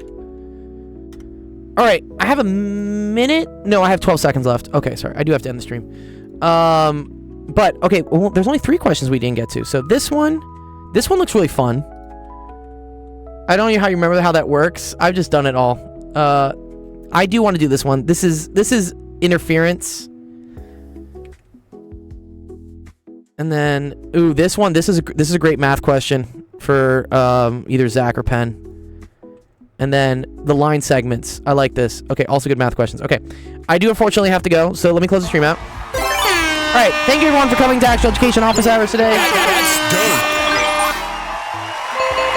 Appreciate all the questions you guys have asked. Again, if I didn't have time to get to your question yet, so this is my next calendar event. I have to go watch an Eagles game. It's so funny. I do have this link to my calendar showing what I have next. But not to worry, it will get added to our Discord, and we have other great streamers and other helpers that would probably answer it at some point. So make sure to join the Discord. Make sure also to check out the streaming schedule. So the streaming schedule tells you when other people are streaming. So for instance, Penn Center, we're gonna go raid him right now on Twitch. And then also Joseph, if Joseph gets some sleep, Joseph, go get some sleep, dude. Is gonna have a stream earlier in the morning Pacific time, but later in the afternoon for you European people. So go check them out. Okay, cool. And again, yeah, if you found us on TikTok or YouTube, give us a follow on Twitch as well, because this is where we're gonna go to go see another streamer. So I'm gonna go to my stream manager real quick here, and we're gonna go raid I think Penn Center. Early in the afternoon, literally afternoon, early in the morning. It is. I know, it's too funny. Burrito says he can do the ODE one if no one gets to it. Awesome. Yes. So if you ask the ODE question, Burrito is an awesome actual educator who also knows about math and stuff. Yes. Have a great time. Okay. Awesome. Cool. Let's go raid somebody. We're going to go say hi to Penn Center, who's doing some cool stuff in data science and statistics. So if you want to learn about how to be a data scientist, make tons of money with AI and stuff, go check out Penn. All right. Tomorrow's stream will start at 4 o'clock Pacific, 5 p.m. Central, 5 p.m. Mountain, 6 p.m. Central, 7 p.m. Eastern. Yes. All right. Enjoy the start of the week. We will see you guys tomorrow. Peace.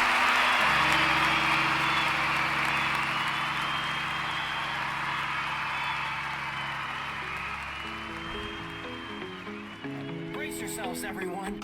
Yo, Taco Cat, how's it going, my dude? Yeah, naive Bayes can handle both continuous and categorical predictor variables. SVM can only handle continuous predictor variables. But it's super expensive, right? So naive Bayes is cheap. SVM is expensive. Exchange. Burrito, welcome in, Burrito. How you doing? Hey, fam, good to see you. Welcome in, welcome in. Did Gold have to run? I know sometimes he has to hit and run. Holy shit. Where'd you find that, Famish? I thought I took that away. It must still be on my Tangia in my about section.